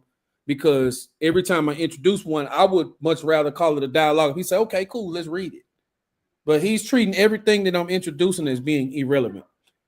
He numbered the Israelites, but I also like in second. So notice he has this pulled up on the screen. Now you're gonna hear me quote this. So he knows this is here. This is what's making this dialogue kind of interesting for him, is because my brother taught me this. I learned this first from him and my other brother Hassan. And this was the first time I saw this precept when one of our brothers is in 3BY, he was debating him years ago. And they was the part of the debate came up, this same question got asked, and I saw this verse. It said, this verse is literally saying David only committed one sin, and that was in the case of Uriah the Hittite, and this sin would have been adultery. So we got to make sense of this. It's literally right here, folks. 1 Kings 15:5. This says that David only committed one sin. So what I think he's also having a hard time dealing with is that I'm starting to realize that I picked up a lot of doctrine instead of actually reading for myself. And I'm not calling them right or wrong. I'm just saying I'm evaluating the scriptures for myself. And we got to deal with the fact that 1 Kings 15:5 literally says that David turned not aside from anything that Yahweh commanded him all the days of his life, except in the case of Uriah the Hittite. So I started taking in how they was teaching that he wore the ephod, he numbered the children of Israel, which is going to come up in just a second here. And now the context makes sense when we said that was by purpose and predestination that these things happened to David. 2 Samuel chapter 21 or 1 Samuel 21 when he ate the showbread. You know what I'm saying? He never deals with the showbread. It is a sin according to the law. According to, well, I would say it's a sin according to basic understanding of the law, or how the Pharisees understand the law that didn't believe in Christ in the time of Christ, where they would, if you ate that showbread, they would say that you're in sin. So y'all can read about the showbread, and I believe Leviticus chapter 24 is for the priest to eat. It's holy bread. So he wanted to focus on the ephod, and I kind of hear his position, but we got another problem that I'm gonna have to bring out. It's so many things that David did that pointed to Christ and showed that our righteousness has to come through Christ, that we're trying to turn David into a sinner when 1 Kings 15:5 say he only committed one iniquity. You can't just box it in on saying he numbered the children of Israel, but then when I bring up the ephod and the showbread, we don't talk about it. David, according to this understanding, if numbering the children of Israel is a transgression, you got to add the other two. Y'all get what I'm saying? So I'm gonna say one the way the Kings is recording it, okay, because it says that except in the case of Uriah the Hittite. Okay, so let's pull it up right here. All right. Okay.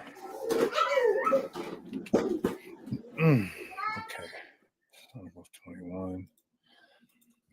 Yeah, that's something I've been struggling with on how to answer that, because we would have to say that David committed iniquity by wearing the ephod. You know what I'm saying? So well, he wore a linen ephod. That's not a sin if he wore a linen ephod. So First Chronicles 21:8. Let's stop right there. Let's go to the ephod. Where's the ephod in the scriptures? I'm gonna share this tab. The ephod that Moses and Aaron built has linen. I think it's in Exodus somewhere. I just typed in 28. ephod. Huh? Exodus 28. Exodus 28. Boy, you sharp. Let's get to it. So I'm not really accepting the fact he's trying to draw a distinguishment from David wearing the ephod to say that that's not him sinning, because he's trying to say it was holy of when I say holy, not Kodash, I'm saying WHOLLY, but holy of linen.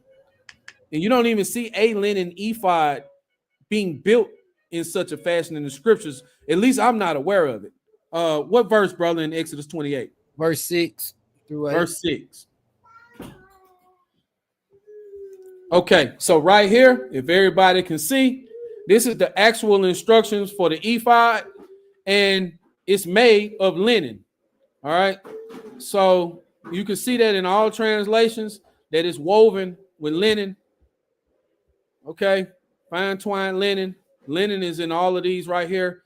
So I'm kind of not understanding. We never got to deal with this, but I would like to hear how he's making the distinguishment between the ephod that David danced in, practically naked, and the Levitical ephod.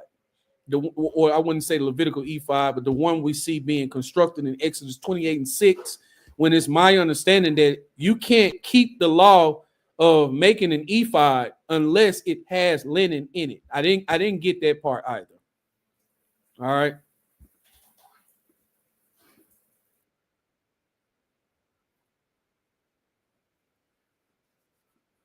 I realized that I lost connection to the audio again. Let me restart this.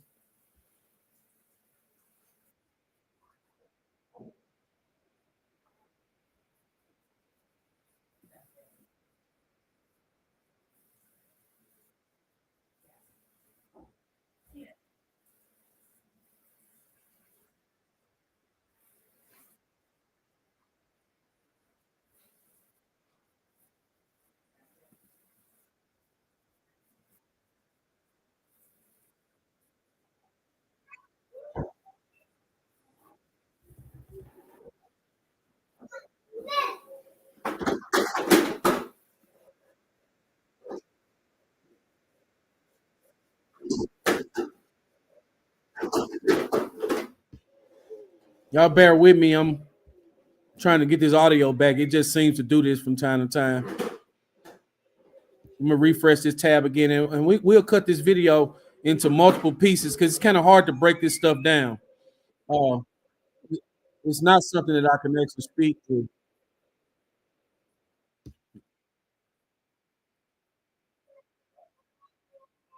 Let me get back to what that was about, the 25-minute mark.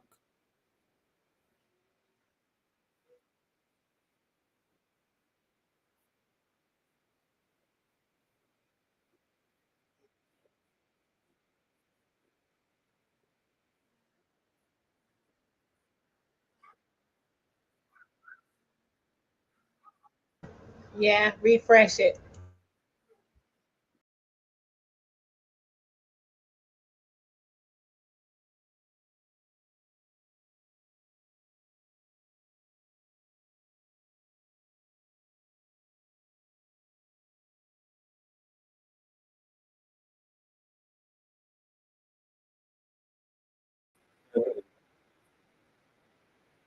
Chapters prior to heaven and the holy city descending to the earth. One, the way the Kings is recording it, Okay. because it says that except in the case of Uriah the Hittite. Okay, so let's pull it up right here. All right. Okay. 21. Yeah, that's something I've been struggling with on how to answer that, because we would have to say that David committed iniquity by wearing the ephod. You know what I'm saying? So well, he wore a linen ephod. That's not a sin if you wore okay. a linen ephod. So First Chronicles 21 and 8. Right. Because remember, you said that him numbering Israel was not a sin. So I just want to deal with what the text says. This is First Chronicles where he numbered Israel, and David said unto God, I have sinned greatly. So do you agree with the text that him numbering Israel was a sin? Is it possible for us to also go back to 2 Samuel 24 and 1? And I'm asking No, genuinely. I want to deal with this too, so it don't look like I'm doing. I mean, yeah, good point brought up right here, brother Emmanuel. You know what's crazy is a lot of people don't know that the scriptures continue to reveal themselves to 3BY. It's crazy. Like, we had this happen to us all the time. I get chills in my body when it happens. But people, we end up going into dialogues and discourses with brothers, and they don't realize that we study the scriptures so much that we run into these situations all the time where we will have studied something the day prior, and then it gets confirmed to us that somebody brings this up in conversation either the next day or the day after. It happens all the time with the camps. Every time we study something that's new, we'll literally have another camp pop out with a video, if not the next day, the day after it. Am I lying, brothers? La La'ah or lo in Hebrew means heck no, right? We literally see this happen all the time. So we had just reviewed this the day prior, and I think that kind of might have thrown them for a loop too, that we have knowledge of these scriptures to the point where you can't just pull First Chronicles chapter 21, verse 8, and we don't mention what's in Kings. So can't box me in right here either. I mean, I like the clarity that First Chronicles 21 and 8 is saying, and I see that David is saying he's saying it, or he believes he's saying. I would not say that this is emphatically him sinning. If I see God telling David he's saying, that'll have a little bit more leverage. But if I see David thinking that he's sinned, then that doesn't necessarily make it a sin. So that's kind of how I would answer. Okay. So Which is why I said if God, so you see, he's not really rebutting that. He's trying to come up with another question. That was And a he's great trying answer. to act like he doesn't hear me calling out the precept. I'm calling out for the second time. Hey, what you doing? You going to Kings on him, ain't it? That's 2 Samuel. Yeah. It's dealing with the same thing though, right? Con. Yeah, and then if nobody caught it, the answer I gave him, David saying he sinned, is a lot different than Yahweh saying, "Oh, you sinned," because we see Yahweh saying you sinned greatly in the case of Uriah the Hittite, but here we have David thinking he sinned greatly. David saying, "I think I sinned," is not equivalent to Yahweh saying, "Oh, you have sinned. Let me get that blood from you taking Uriah's wife." Right? Two different things. did not believe that David sinned, if God did not believe that David sinned, why did he put plagues on the people for David's sin? I couldn't answer that. I'll go ahead. I'll give this position up right here. And let's just say David committed more than one sin. I'm just trying to kind of see where it's going. Well, it's going to, because we were talking about the mediator and the high priest, and then what could forgive sins. And the reason why there's only one sin on his account, because what stopped the plagues from happening? He gave animal sacrifice for forgiveness for number in Israel, and that stopped the plagues. Yeah, I could see that prior to Christ coming, in a sense, because his blood hadn't been given, 33 AD, according to me. And but at the same time, my question here, looking back on it, definitely would have been, like we were saying from the jump, was it the obedience or was it the actual sacrifice? let's go ahead and deal with that real quick with scriptures, right? So I was pulling this out the other day, and this is something that I think people got to ask themselves. Let me put KJV right here, find this precept real quick. Go to Romans 3 and 25.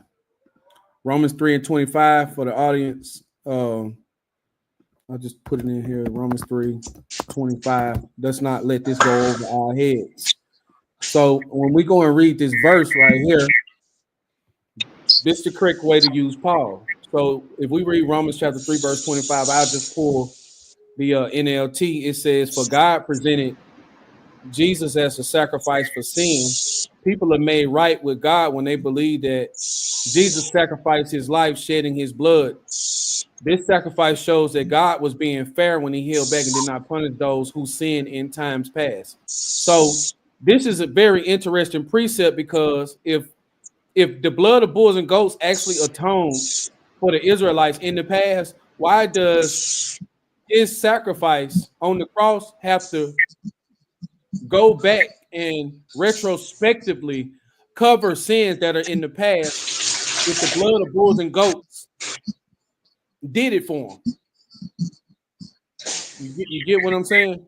So then it does, to me, it doesn't make sense, and I'm trying to see how he's reconciling that right there, because Christ's blood is retrospectively covering the Israelites' sins.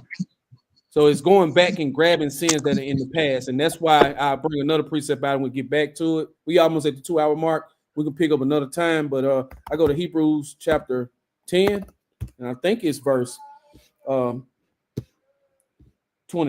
Yeah, verse 26. And if you read it, it says in verse 26, 10th chapter of Hebrews said, if we deliberately go on sinning after we have received knowledge of the truth, no further sacrifice for sins remains. So that's why you got it. That's why the scriptures say the fear of the Lord is beginning of wisdom. If you fear the Lord, which is Christ, it says in Revelation, he's the Lord of lords, King of kings.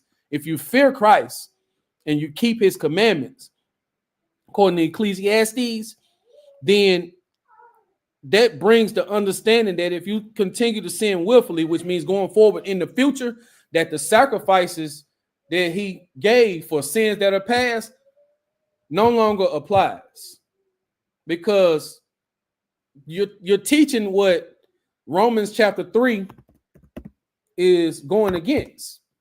So that's why it reads like this. If you go to Romans chapter 3, I might be pulling the run. It might be is it 6 and 1?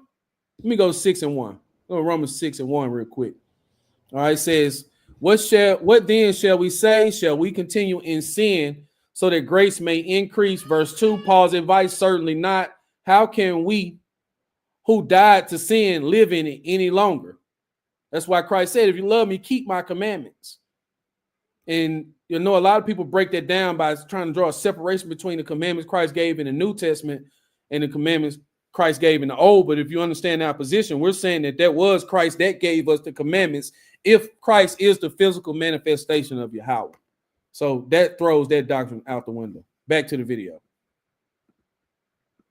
I think if we take these type of positions, we're ignoring what happened in Leviticus chapter 10.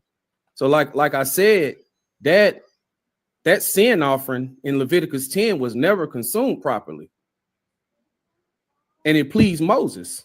So that's the part that I'm not seeing like being put with these type of approaches right here.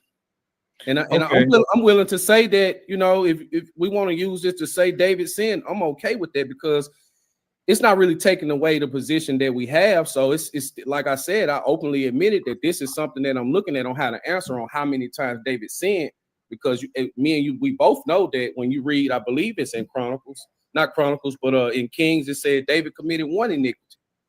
So okay, so and because you said that, Deacon, I had one quick question on the undercard. Because like I said, I'm not in a debating spirit with any brother. You know what I'm saying? That's out here doing. He already knew what I was finna say. If you notice in his body language, how he already knew what I was finna say. If you notice in his body language, as soon as he heard my voice, he already knew. I still need to go here so you can see what we were saying about this from the jump. Right, and that's another thing. You know, Deacon is a lion, man, and I'm gonna keep giving a shout out to him. And I like the fact that you bringing up the fact this brother labors, and he does the work. I'm talking about he week in, week out on the streets in what I perceive to be sincerity and truth. And we respect this brother as a lion in the community. But when we went back and reviewed this discourse, you can see multiple displays of body language where he's like, oh wow, I see this. Oh man. It's in part 2. Y'all definitely check in for part 2, because when we start getting in the book of Revelations and all that stuff right there, he literally won't let me read the precepts. He's scrolling off of them, and because he's realizing that, and see, we didn't come on his platform to teach or try to build on his platform. He started realizing that we telling him the truth, and we putting things in context for him that he's either not seeing or still trying to figure out. But yeah, he knows what's coming. You could tell by his body language. I totally agree with you. So that's what I'm saying. Pay close attention to his body language in his face. He what he does, he reaches his right hand over his shoulder, he scratches his neck when some good questions are asked. So you probably can be on the lookout for that. But just a quick sidecar while this topic was up. What's your understanding of 2 Samuel 24 verse 1? That one says the Most High did it. One says Satan did it. No. Just 2 Samuel 24 verse 1, not necessarily incomplete. See, he wanted to bait you in on trying to just, you know, you give your discourse on it. I like how you responded and you basically said, no, I don't want to just harp on that one point. I want you to break it down. Comparison to First Second Chronicles. Samuel 24:1. Yes, sir. Right. Yeah, that's the verse I was talking about, where you know how you could put the Chronicles with 2 Samuel 24:1. Yes, sir. right. Yeah, that's the verse I was. Y'all peep that? Watch it. Look, he's scratching his nose. About. Watch this. Second 4 verse 1, not necessarily. Yes, sir. Right. Yeah, that's Boom. the verse I was. Watch it one more time. 2 Samuel 24:1. Yes, sir. Right. Yeah, that's Boom. the verse I was talking about, where you know how you could put the Chronicles with like you could put the Chronicles with the Kings, and you know. Yeah, so I mean it's the same. When you I would never put, I'm not gonna say never, because sometimes it's difficult when you deal with textual criticism. I understand that. But 2 Samuel 24:1, and again, the anger of the Lord was kindled against Israel, and he moved David against him to say, go number Israel and Judah. So who caused David to go off? The Most High. How did he do it? By putting Satan on him. It's the same thing with Job. Okay, now, Job didn't necessarily. Hey, brother Iman, ain't it a precept that speaks opposite of Yahweh causing us to do what he's saying? It's in James. Golly, you sharp tonight, boy. Where is it, brother? Golly. I got waiting you on a second. I think there's fire James 1 verse James chapter 1 verse 13 through 14. Man, that's why I like studying with y'all, man. We've been doing this for years now. You see, this is why we don't agree with the way he's breaking it down. So if the audience would pay very close attention to James chapter 1 verse 13, James clearly read the Bible and he arrived to the conclusion that when tempted, no one should say God is tempting me, for God cannot be tempted by evil, neither does he tempt anyone. So we can't attribute Yahweh tempting David in this situation according to this. Some would say this is a stretch, but I'm reading this. Let's get to GNT. Just a quick second here. GNT, it said, we are tempted by such trials. We must not say this temptation comes from God, for God can't be tempted by evil, and he himself tempts no one. So that's why we might disagree with that as well. Go off, but say, how did the Lord put the plagues on Job? Is through Satan. So that's my understanding of it. Okay, that's what I say. That wasn't anything debatable. That was just something I haven't got a chance to ask multiple brothers their understanding of scripture. Just thought I'd get a quick understanding from a well-studied brother. Salaki. Yeah, before no problem. Before we actually started the conversation, the brother was saying that the Most High or Yahweh is not in the New Testament. Yeah, Yahweh explicitly stated. Hey, we're gonna end with this right here, and we'll close out on this point right here. This brings us to the 31-minute mark, but this is gonna be very, very, very, very interesting. It's my opinion that Deacon kind of falls in our lap on this one right here, and we will thoroughly demonstrate as we continue. You know, so we understand according to Isaiah 53 that there was no guile on the lamb, which means that he basically kept the commandments. He didn't lie or deceive. So we know that he would have had to say the Shema. You know what I'm saying? He would have had to do all these things, but we're saying that he is not him on record doing those things because he'd be talking to himself. That's why you don't see him invoking Yahweh in the New Testament, because he's Yahweh in the flesh.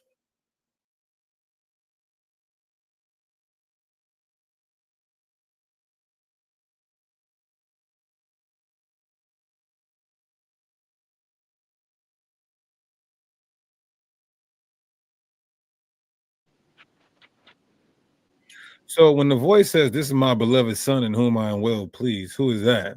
Ancient of Days. It's the Ancient of Days. Okay. So who was speaking to us in the Old Testament? Yahweh.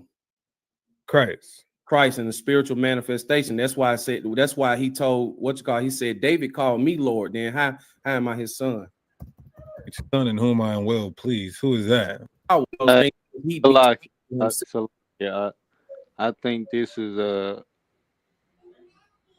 I don't know. We got quite a bit to go. I was actually gonna say this would be good. This would be good for part 2. Like a good starting point. I think it would be too, brother. I don't like being long winded. You start to lose people. Let's just for I know this sister got a lot of people. This audience has been real interactive tonight. We'll stop right here, and I guess we'll save part 2 and just kind of get some people to explain themselves. I'm gonna kind of work backwards because more than likely the most recent comments that were dropped, they're still probably present. So I see Sister Monique Marie, she said, what a silly question for a debate. It shows how few are ready for the kingdom. Sister Monique, can you give clarity to what you mean by that as it relates to the question you're referring to?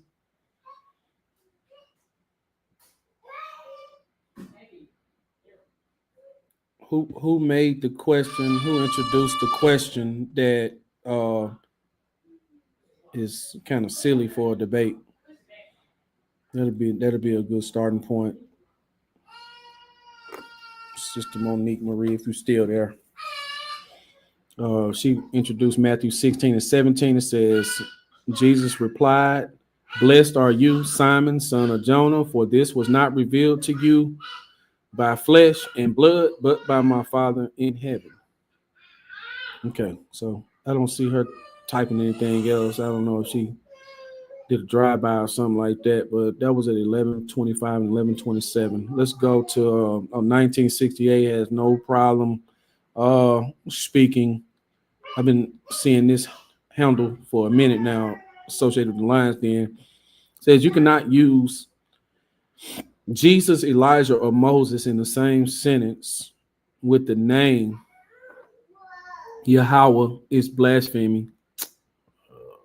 Okay. I guess that's a commandment. I know Deuteronomy chapter 4, verse 2 said don't add or take away. I would be very interested in which law you get your understanding from. That'll be pretty cool. 1968. Now this is definitely a brother that I want to speak with. I'm liking his comments, but I don't know the context of some of them. So I don't know how to pronounce this. Your name Thibodeau. Your name Thibodeau.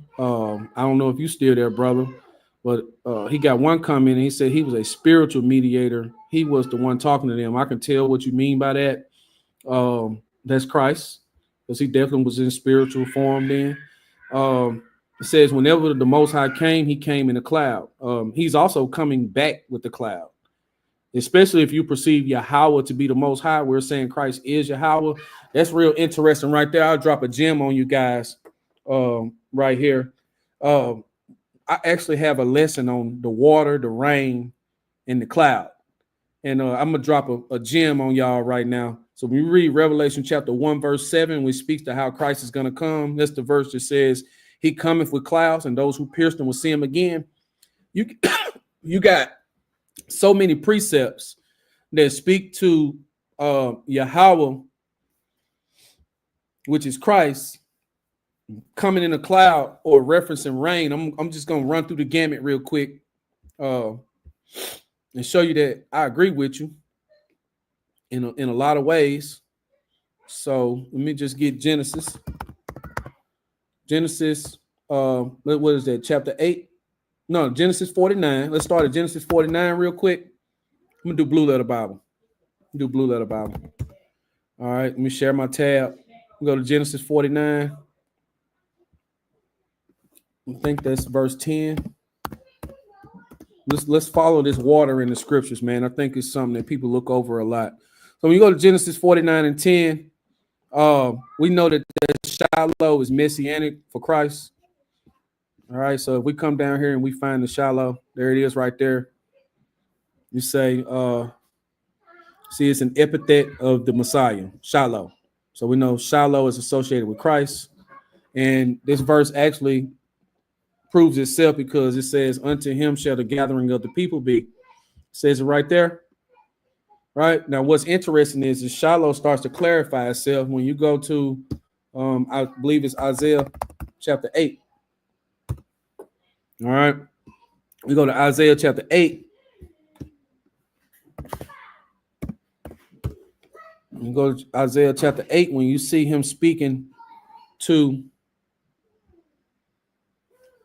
the northern kingdom. It says, for as much as this people refuse the waters of Shiloh that go softly and rejoice in Rezin and Remaliah's son. So this precept is literally saying that the northern kingdom is rejecting Christ or the water that he provides. So it's literally rejecting Christ and the water that he provides. So they're saying they went off into idolatry. But then they're saying that this water, this is a soft water right here, and that's attributed to Christ. So that's when you see that Shiloh from Genesis 49 turning into water in Isaiah 6. We can look at this word before I move on. Let's go down to Shiloh. Still messianic. And we already know that the waters that they will refuse is Christ. Let me continue to prove that. This definition isn't really, it says a fountain. Right, so that's got me thinking Zechariah chapter 13 vibes, which is still speaking to Christ. So I'll hook that with Zechariah 13 real quick before we finish showing this water.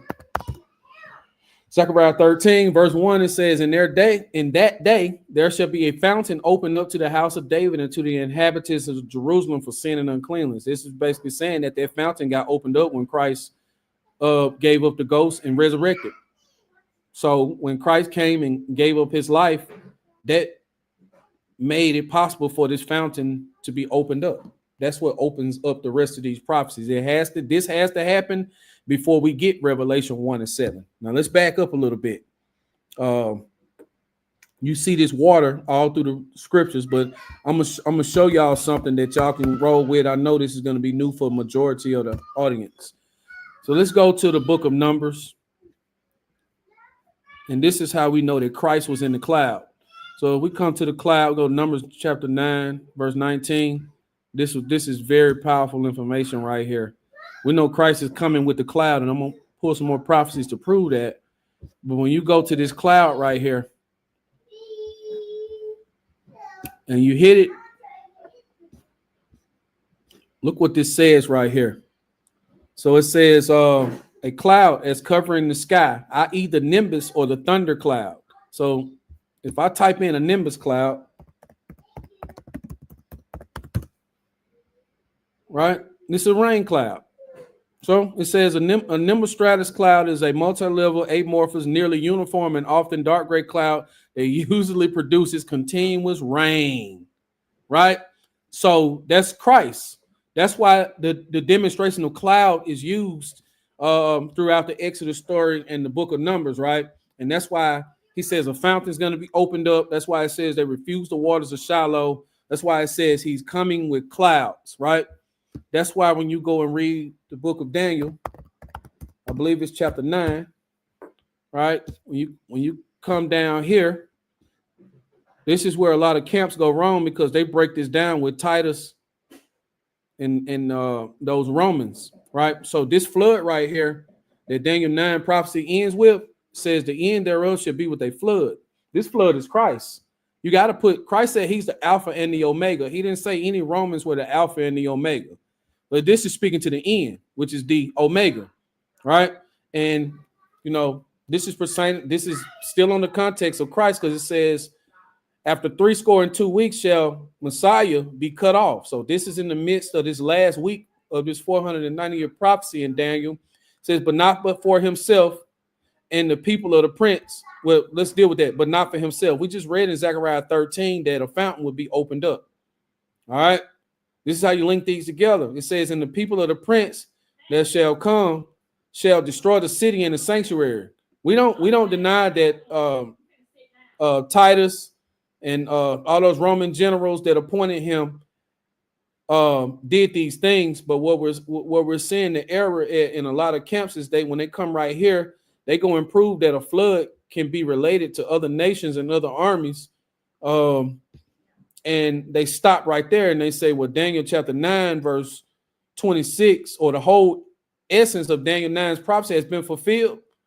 But the problem that they have is that it's get cut off in the middle of the week, so they're not really able to finish their week. All right, so it's still 3.5 days left on their week is not fulfilled because Christ has to finish coming fulfilling this. He is the flood. Let me finish proving this, right? I know this is going to be new for some people, but I'm going to try and make it simple. We don't need anybody to come and confirm a covenant with us. This is Christ confirming his own covenant, right? It says, in the midst of the week, he shall cause the sacrifice and oblation to cease. Okay, we do realize that the veil was rent when Christ gave up the ghost. All right, and this proves fulfillment of this prophecy. Now let's go deal with it. When you go to Matthew chapter 24, really I start at Hosea 6, and then we'll go to Matthew 24. I'll stop right there because I can't see the questions when I'm doing this. Somebody probably asking some questions. So when you come to Hosea chapter 6, it says, come, let us return to Yahweh, for he have torn and he will heal us. He have smitten and he will bind us up. So are we saying that Yahweh gonna heal us and he was smitten and he will bind us up? Or are we saying Christ's gonna do it?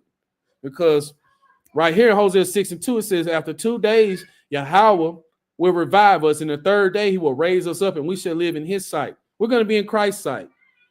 But let me connect it to the rain. It says, then shall we know, if we follow on to know Yahweh, his going forth is prepared as the morning, and he shall come unto us as the what? As the rain, as the latter and former rain unto the earth. So Christ is the cloud. He's the nimbus cloud, which is a rain cloud. He's the latter and former rain. He's going to come to us as the rain. We shouldn't refuse the waters of Shiloh. A fountain will be opened up from the house of David by his sacrifice. Let's go to Matthew 24 and link this together. Shalakia 24. All right. And when you come down here, man, Christ is talking to us. I want everybody to listen up, man. This is my only goal. It's not out of any type of strife and debate, even though I can get worked up sometimes. I just want people to know the truth. So here we go right here. So this is speaking to the great tribulation, which I have a breakdown on, but this is Christ speaking right here. It says, immediately after the tribulation of those days shall the sun be darkened, and the moon shall not give her light, and the stars shall fall from heaven, and the powers of the heavens shall be shaken. So this is us taking the kingdom from the Lucifer or the morning star or the light bearers. And you can see us getting that back in Revelation where he says he's going to give us the morning star. So these nations are going to fall from heaven. If you read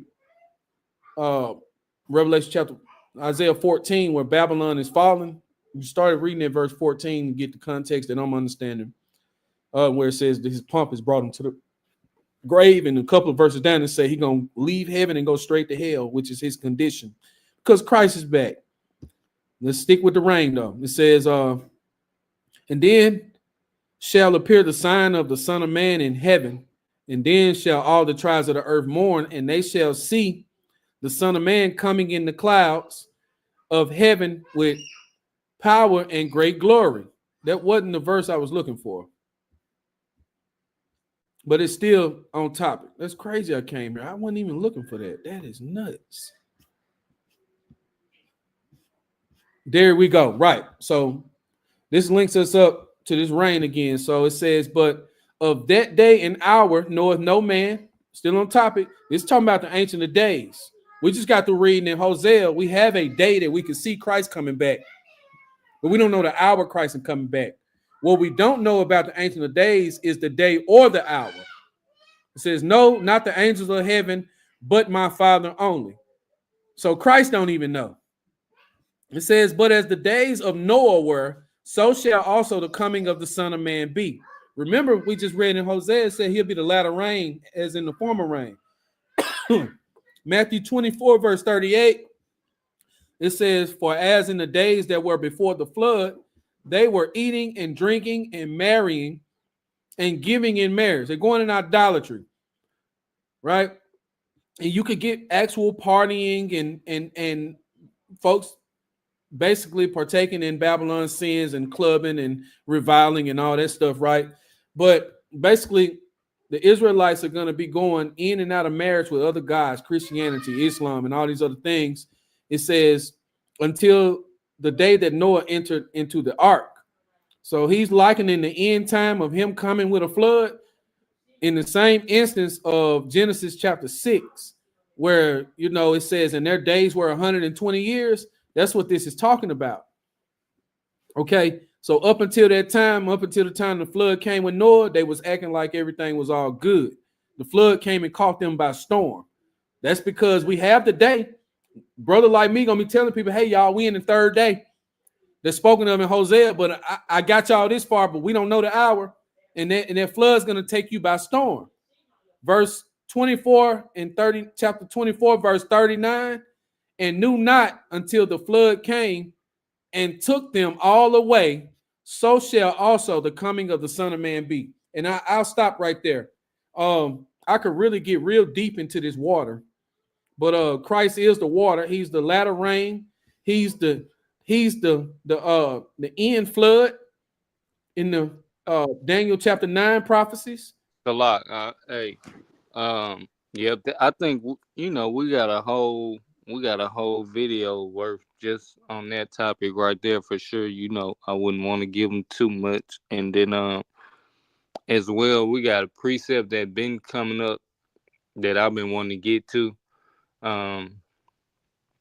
because John is one of my favorite gospels, and I'm actually familiar with this verse, and let's look at it in the KJV and then look at it in the NLT, and then I got one more precept for somebody that might still be on the fence, and it ain't gonna turn them, but somebody out there just need about one or two more precepts because they are already following where we going. So I could feel it, and I want to help them with at least one more if I can. Yeah, come on with it, brother. So what is it? John 20 and 17 KJV. Let's check it out, brother. John 20 and 17. Oh, well, this is the one. The brother was helping me build my point earlier when I was speaking to the fact that Christ made another statement separate from this, but same context. He said, "No man goes to heaven except he come from heaven. No man goes to the Father except he come from the Father." You get what I'm saying? So he was helping me build this point. But I think you got something in John chapter, I wouldn't say 20, but Nah, that's what I'm talking about, the precept on the screen. That's what okay, yeah, okay, yeah. Let's build on it. Read that one. John chapter 20, verse 17, and it reads, Jesus said unto her, "Touch me not, for I am not yet ascended to my Father, but go to my brethren and say unto them, I ascended unto my Father and your Father." Didn't I just say earlier a father has to have a father? Yeah, so go to the NLT, and it's gonna put perfect clarity on what Yahweh Shai was actually saying, because he was saying, "Go tell your brethren that I ascended to my Father, which is your Father ascending to his Father." That's how he was telling them. Yeah, what verse was that? I lost it already. Was it 17 or what verse was that? It was John 20 and yeah, this one. He said the NLT, brother. Mm-hmm. It said, "Don't cling to me," Jesus said, "for I haven't yet ascended to the Father. But go find my brothers and tell them I am ascending to my Father and your Father, to my God and your God." Exactly. So he's telling us at this point, he letting you know that his God is over him as well, which would make him our God as well, but not our Father, just his Father. He's calling his Father and his God, but only our God. He's not calling him our Father.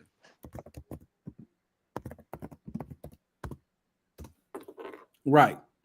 That's why if we go to this verse right here, so if his God is our God, it's in the sense that he's the son, and that is what is making him equal with God.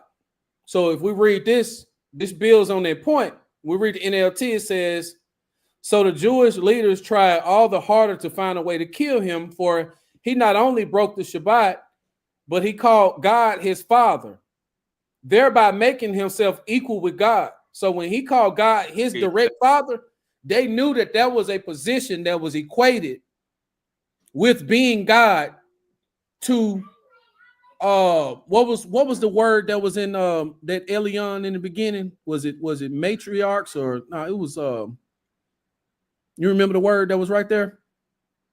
I know we had princes, we had angels, and we had basically they was men. So they knew that if he said that he was the son of God, that was essentially calling himself equal with God.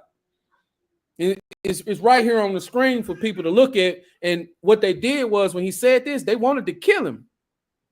Right. They literally wanted to kill him. They thought it was blasphemy because they knew that calling yourself the son of God is essentially the same as calling yourself God. Because they actually understood the scriptures. They just denied the fact that he was him.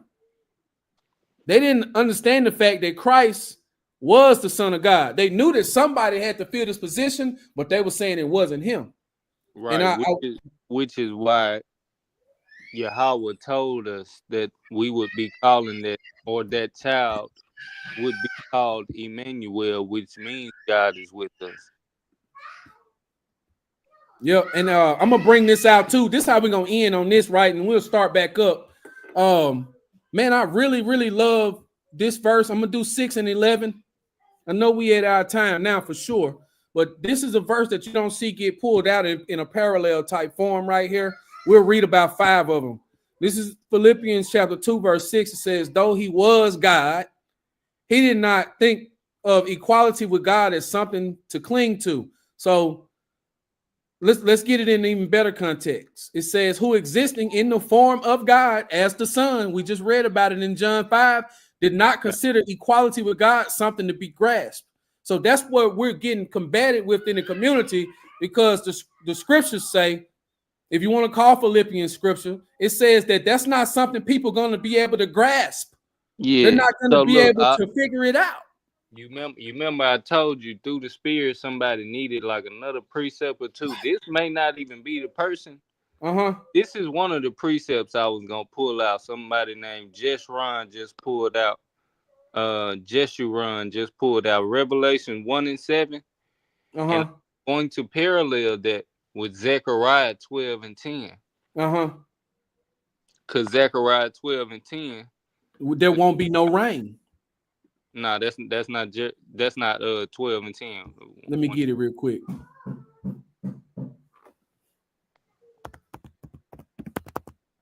Let's close this point right here so we don't conflate two things. So Philippians 2 and 6 is literally saying that Christ knew the topic of conversation that we have right now. The King James not going to reveal this to you because it kind of will. It said he thought it not robbery to be considered equal with God. But when you look at all the other translations and breakdowns, it says it's not something that people are going to be able to grasp. They're not going to be able to wrap their mind around this. So this is not something that people bring out a lot. And it's right here on the screen. Y'all go check it out on your own. Be convinced in your own mind. And then we'll do 11, and then we'll roll to what you was just talking about in Zechariah. Look at 11, y'all. I'm gonna leave the audience with this right here. Let's go to this Aramaic, I wouldn't say Aramaic is literal Hebrew, but it's very, very close. So y'all look at this. I'm gonna blow this up for y'all to see, so y'all can understand what Philippians 2 verse 11 is saying. It literally says that every tongue shall confess that It says Yeshua right here. I call him Yahweh Shai according to how I understand the Paleo reads. It says that every tongue shall confess that Yahweh Shai, the Hamashiach, is the Lord Yahweh, to the glory of God his Father, who we're saying is the Ancient of Days. It's right here. It's right here. Y'all screenshot it. If you ever want to just pop somebody over the head, this is your verse. And every tongue shall confess that Yahweh Shai, the Hamashiach, is the Lord Yahweh, to the glory of God his Father. It's right there on the screen. And man, we just couldn't get around to it in this dialogue that we're discussing right now. But there you go. And where we're going, Zechariah chapter 12, verse 10.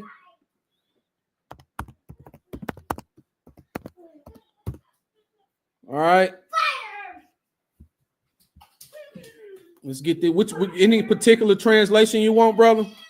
KJV. KJV. All right, so right here it says, I will pour upon the house of David and upon the inhabitants of Jerusalem. So we know who the house of David is and the inhabitants of Jerusalem. This is spiritual Jerusalem in a sense. I can see that. This says the spirit of grace. Yeah, it got to be. Okay. The spirit of grace and of supplications. And they shall look upon me whom they... Let's start over. And I will pour upon the house of David and upon the inhabitants of Jerusalem the spirit of grace and of supplications, and they shall look upon me whom they have pierced. Who's Now, getting pierced here? Yahweh. right. Now go back to Revelation 1 and 7.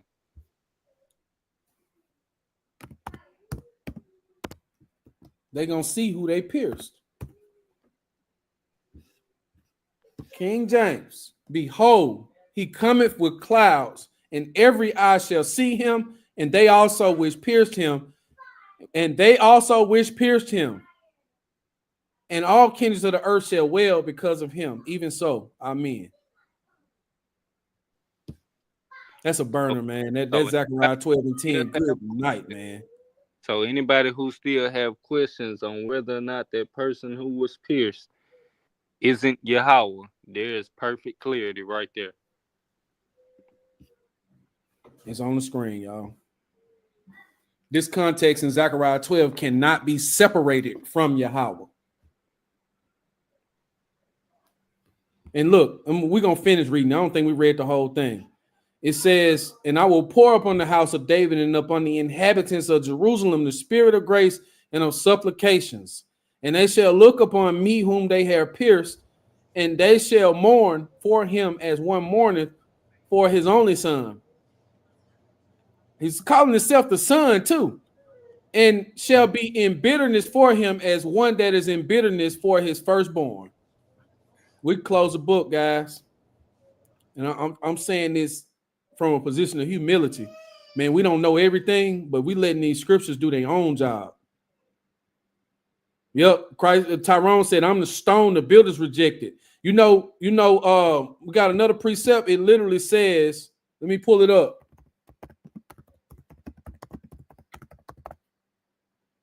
Let's get this pulled up. I like backing my brothers up. Just got the same spirit. We'll go to 1 Corinthians chapter 10, verse 4. Since we own the spirit in the rock, this is in the context of the Israelites right here. Let's just get this right here. So this is in the context of the Israelites right here. First Corinthians chapter 10, verse 1. It says, I do not want you to be ignorant of the fact, brothers and sisters, that our ancestors were all under the cloud, that rain cloud, under Christ.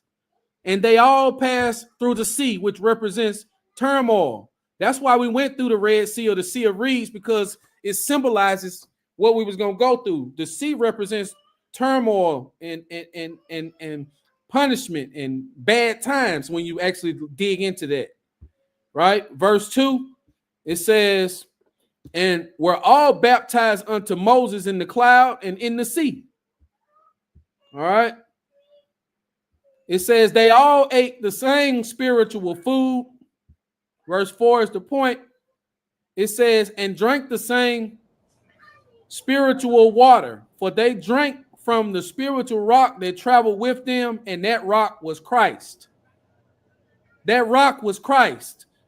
So Christ was with them the whole time, going or coming out the wilderness. Let's get that Jude 1 and 5. Man, I'll be trying to stop, but it's just, man, we've been reading this so long. I want Also, you, no, what you so got, like, bro? now I was just saying, while you at it with the Jude 1-5, I was gonna say we can also, when you mentioned about stones with the rock, First Peter, chapter 2, verse 4, right? Literally call Christ the living stone as well, just to bring more clarity that that rock was Yahweh Shai, as Paul mentioned, that you know, that our forefathers witnessed the rock, which was Christ. So we had plenty of examples where not only in the New Testament but also in the Old Testament, Isaiah, where they call Yahweh their rock, their savior, right? And that Oh, just that hey, just I got you, brother. Keep okay. going though. I'm just letting you know I got you. Keep building. Oh no, like I said, man. Deuteronomy 32 verse 4, right? When it says, he is the rock, his work is perfect, for all his ways are judgment, a God of truth and without iniquity. That's the same thing. That's the same description as Christ. Christ did not have no iniquity in him. So it's still the same God from then and now. He won't never change. So it, like I was just saying, man, when it come down to Yahweh being our rock, right? Which we do know that it's Christ in the Christ is the human manifestation of Yahweh, right? And since I brought that up, we can go to that First Timothy chapter 3. Good. You can stay right there. Let me show you how to work this Deuteronomy 32, brother. That's what I was gonna pull Okay. out for you. So Come. what did you just read? Deuteronomy 32 and 2? Deuteronomy 32 verse 4. Okay, read verse 2, read verse 4, and read verse 18. Come, let me go ahead and pull out the whole 2, 4, and 18. Come. All right, Deuteronomy 32 verse 2. My doctrine shall drop as the rain. My Woo. speech, my speech shall distill as the dew, as the small rain upon the tender herb, and as the showers upon the grass. And then you go ahead and continue to verse 4. Verse 4. All right. It says, because I will publish the name of Yahweh, ascribe ye greatness unto our Elohim. Uh-huh. He is the rock. His work is perfect, for all his ways are judgment. A God of truth and without iniquity. Just and right is he. And that just also just to turkey back on what you were saying when we mentioned when we had brought up James, right? How God won't never commit, especially not one of his children, to sin. This according to what James was mentioned. Deuteronomy 32 and 18. Yeah. Hey, before you go to that, man, people got to pick which rock work Right. is perfect. Because we get the New Testament say the rock is Christ, and then this is saying that Yahweh is the rock. Uh-huh. Well, Right. who is your rock? Who is your rain? Christ said he coming as the rain, but Yahweh say he coming as the rain. Let's go to verse 18. Come. And then he says, of the rock that begat thee. Well, let's stop. If you beget something, ain't you the father? Yeah. So a rock begat us. Christ is the rock. Uh-huh. Yahweh is the rock in this context. Which rock begat you? Because you're going to admit that Christ begat us. Without him wasn't anything made. Right. So they're looking at us like we crazy when we say Christ is the Father. Right. It literally saying that rock created us. and who is the rock? Christ. I mean, Colossians 1 and 15 all day says that, you know, everything that was on the earth was created by Christ. Christ is the first creature. He's the Man, image. you don't want nobody to think that we twisting scripture, man. Somebody go read what is it? I think it's 1 Samuel 2 and 2. Let me double check. Let me finish reading this, and that got to be the last precept, man. We done went a little too hard tonight. I wasn't even trying to go this hard. Yeah. First Samuel 2 for I sure. got you. And so this Deuteronomy 32 and 18 for the audience, it says, "Of the rock that begat thee, thou art unmindful."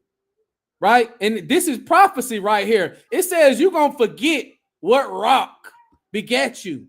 It says you're gonna be unmindful of the rock that begat you, and you're gonna forget.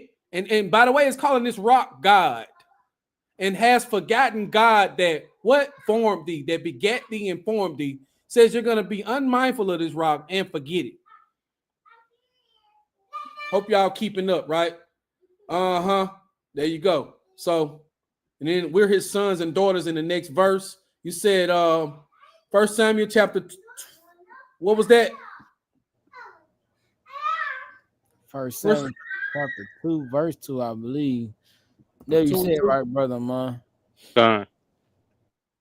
Ooh-wee. Man. It says, there is no one holy like Yahweh. There is no one besides you. There is no rock like our God. Two witnesses. Two witnesses. So we just read it. What it said, there is no rock like our God, right? So why we have a scripture saying that Christ is the rock, and why we have a scripture saying that Yahweh is the rock? So now if you saying that Yahweh is Christ is not, now if you're saying that Christ is not the human manifestation of Yahweh, now you're making it seem like the Bible is lying. That's why the scriptures, that's why our forefathers knew who was dealing with them when they was being exiled out of Egypt. It wasn't the Ancient of Days. It was his son. It was Yahweh, the Lord. That's why we get in Revelation. We had brought this out in camp in Revelations 1 and 8, where he literally says that he's Alpha and Omega. Let me pull this and I'll be done too. Revelations 1 and 8. It says, I am Alpha and Omega, the beginning and the ending, saith Yahweh. We do know that Christ is coming back to deliver Israel, not the Ancient of Days, but Christ. Why is Christ is referring to himself as Yahweh? Why? Salakia. Yeah, we could put it like that. Or why John the Revelator, the person who was writing Revelation, is referring to Christ as Yahweh? He said, let me reread that. I am Alpha and Omega, the beginning and the ending, saith Yahweh, which is and which was and which is to come, the Almighty. The Almighty. You know, the scripture talks about in Micah 5 and 2, right? How he's everlasting, how he's from everlasting. Isaiah 9 and 6, how he is the our Father, the Almighty. You have all those different descriptions of Yahweh in the Old Testament being described to Yahweh Shai. And all we're saying is that Yahweh Shai is, once again, the human manifestation of Yahweh. With that being said, I digress on my POV, and I'll just give the flow back to the brothers.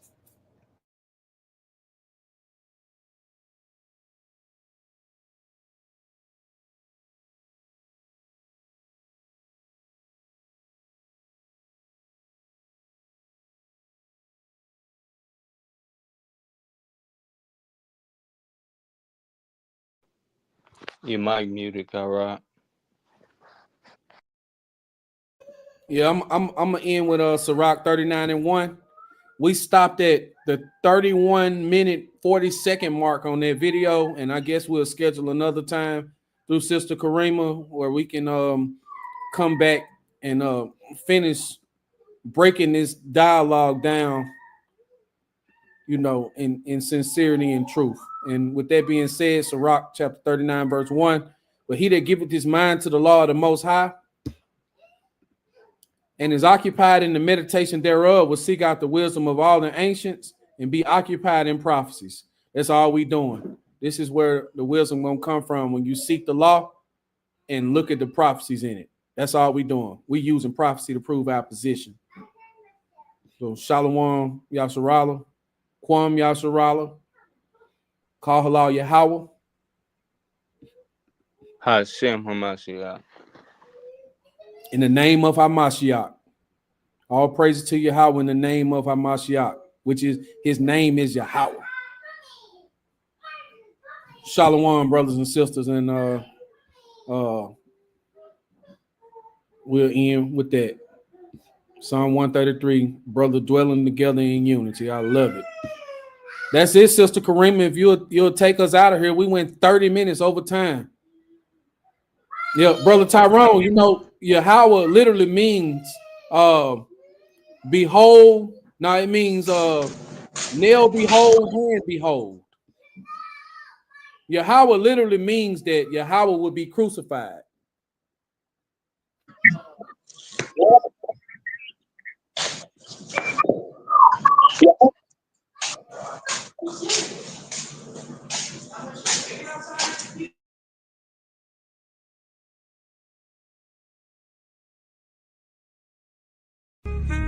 I'll praise you, Most High. Yeah, that sound good, y'all. Hello. What we doing? Hey, cook that up, Khalid. We still getting to the money, got these haters in they field. Lil' homie, let them chill. Most I told me vengeance hit my enemies, my footstools. We ain't got no beef for real. Just here, this how we live. Look here, homie, we still getting to the money, got these haters in they field. Lil' homie, let them chill. Most I told me vengeance hit my enemies, my footstools. We ain't got no beef for real. Just here, this how we live. Look here, homie, be still. They said you got the call, they trying to blackball you. Play what they own, bro. You can't blackball a boss. The whole world, they hate this right here. The way you hate your neighbor, might as well pull the trigger on yourself. You know we get excited by the smoke.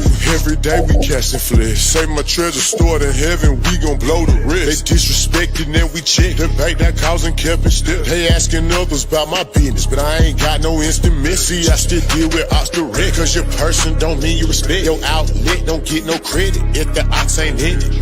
Money answer all things and you got all these questions. Playing Vic. Look, I employ slavery. I if you broke your head. Yo, them crews in the hood, Jews in the hood. I caught them clues, now I'm good. I broke it down, he understood my all to you. Filtered through, you found a few, I'm good. We what we sold, this here exclusive. They like, hey, folk, look what you doing. We still getting to the money, got these haters in they field. Lil' homie, let them chill. Most I told me vengeance hit my enemies, my footstools. We ain't got no beef for real. Just here, this how we live. Look here, homie, we still getting to the money, got these haters in they field. Lil' homie, let them chill. Most I told me vengeance hit my enemies, my footstools. We ain't got no beef for real. Just here, this how we live. Look here, homie, be still. Most I told me be still, give a room to work. Know my move, we work. Your faith ain't good, don't put the work in. In the spirit flexing, that my day job. Get in the mode out my own, I don't know what they are. Before I got the blueprint, and I'm too legit to quit. Let it spark in the dark, be a light, got it lit. Trying to map my movement, got my haters pondering. The odds set the questionnaire, they wanna know if you still lit. It hit different, you authentic, a lot of odds pretending. We do it for the Lord, got my own motion, who are you to judge? Put most high first, none above. Tap in the spirit, we locked in, they'll come against your plot. You know Judas said, yeah, we spit them scripts, they barely now. Came on slave ships, then you not black. You know they tell you everything. Isaiah 30:20, yeah, we bad. You see what happened when they tried to rail the train up off the track. False witness, hypocrite. We throw shots back, now they feel heat. Must go get it. We still getting to the money, got these haters in they field. Lil' homie, let them chill. Most I told me vengeance hit my enemies, my footstools. We ain't got no beef for real.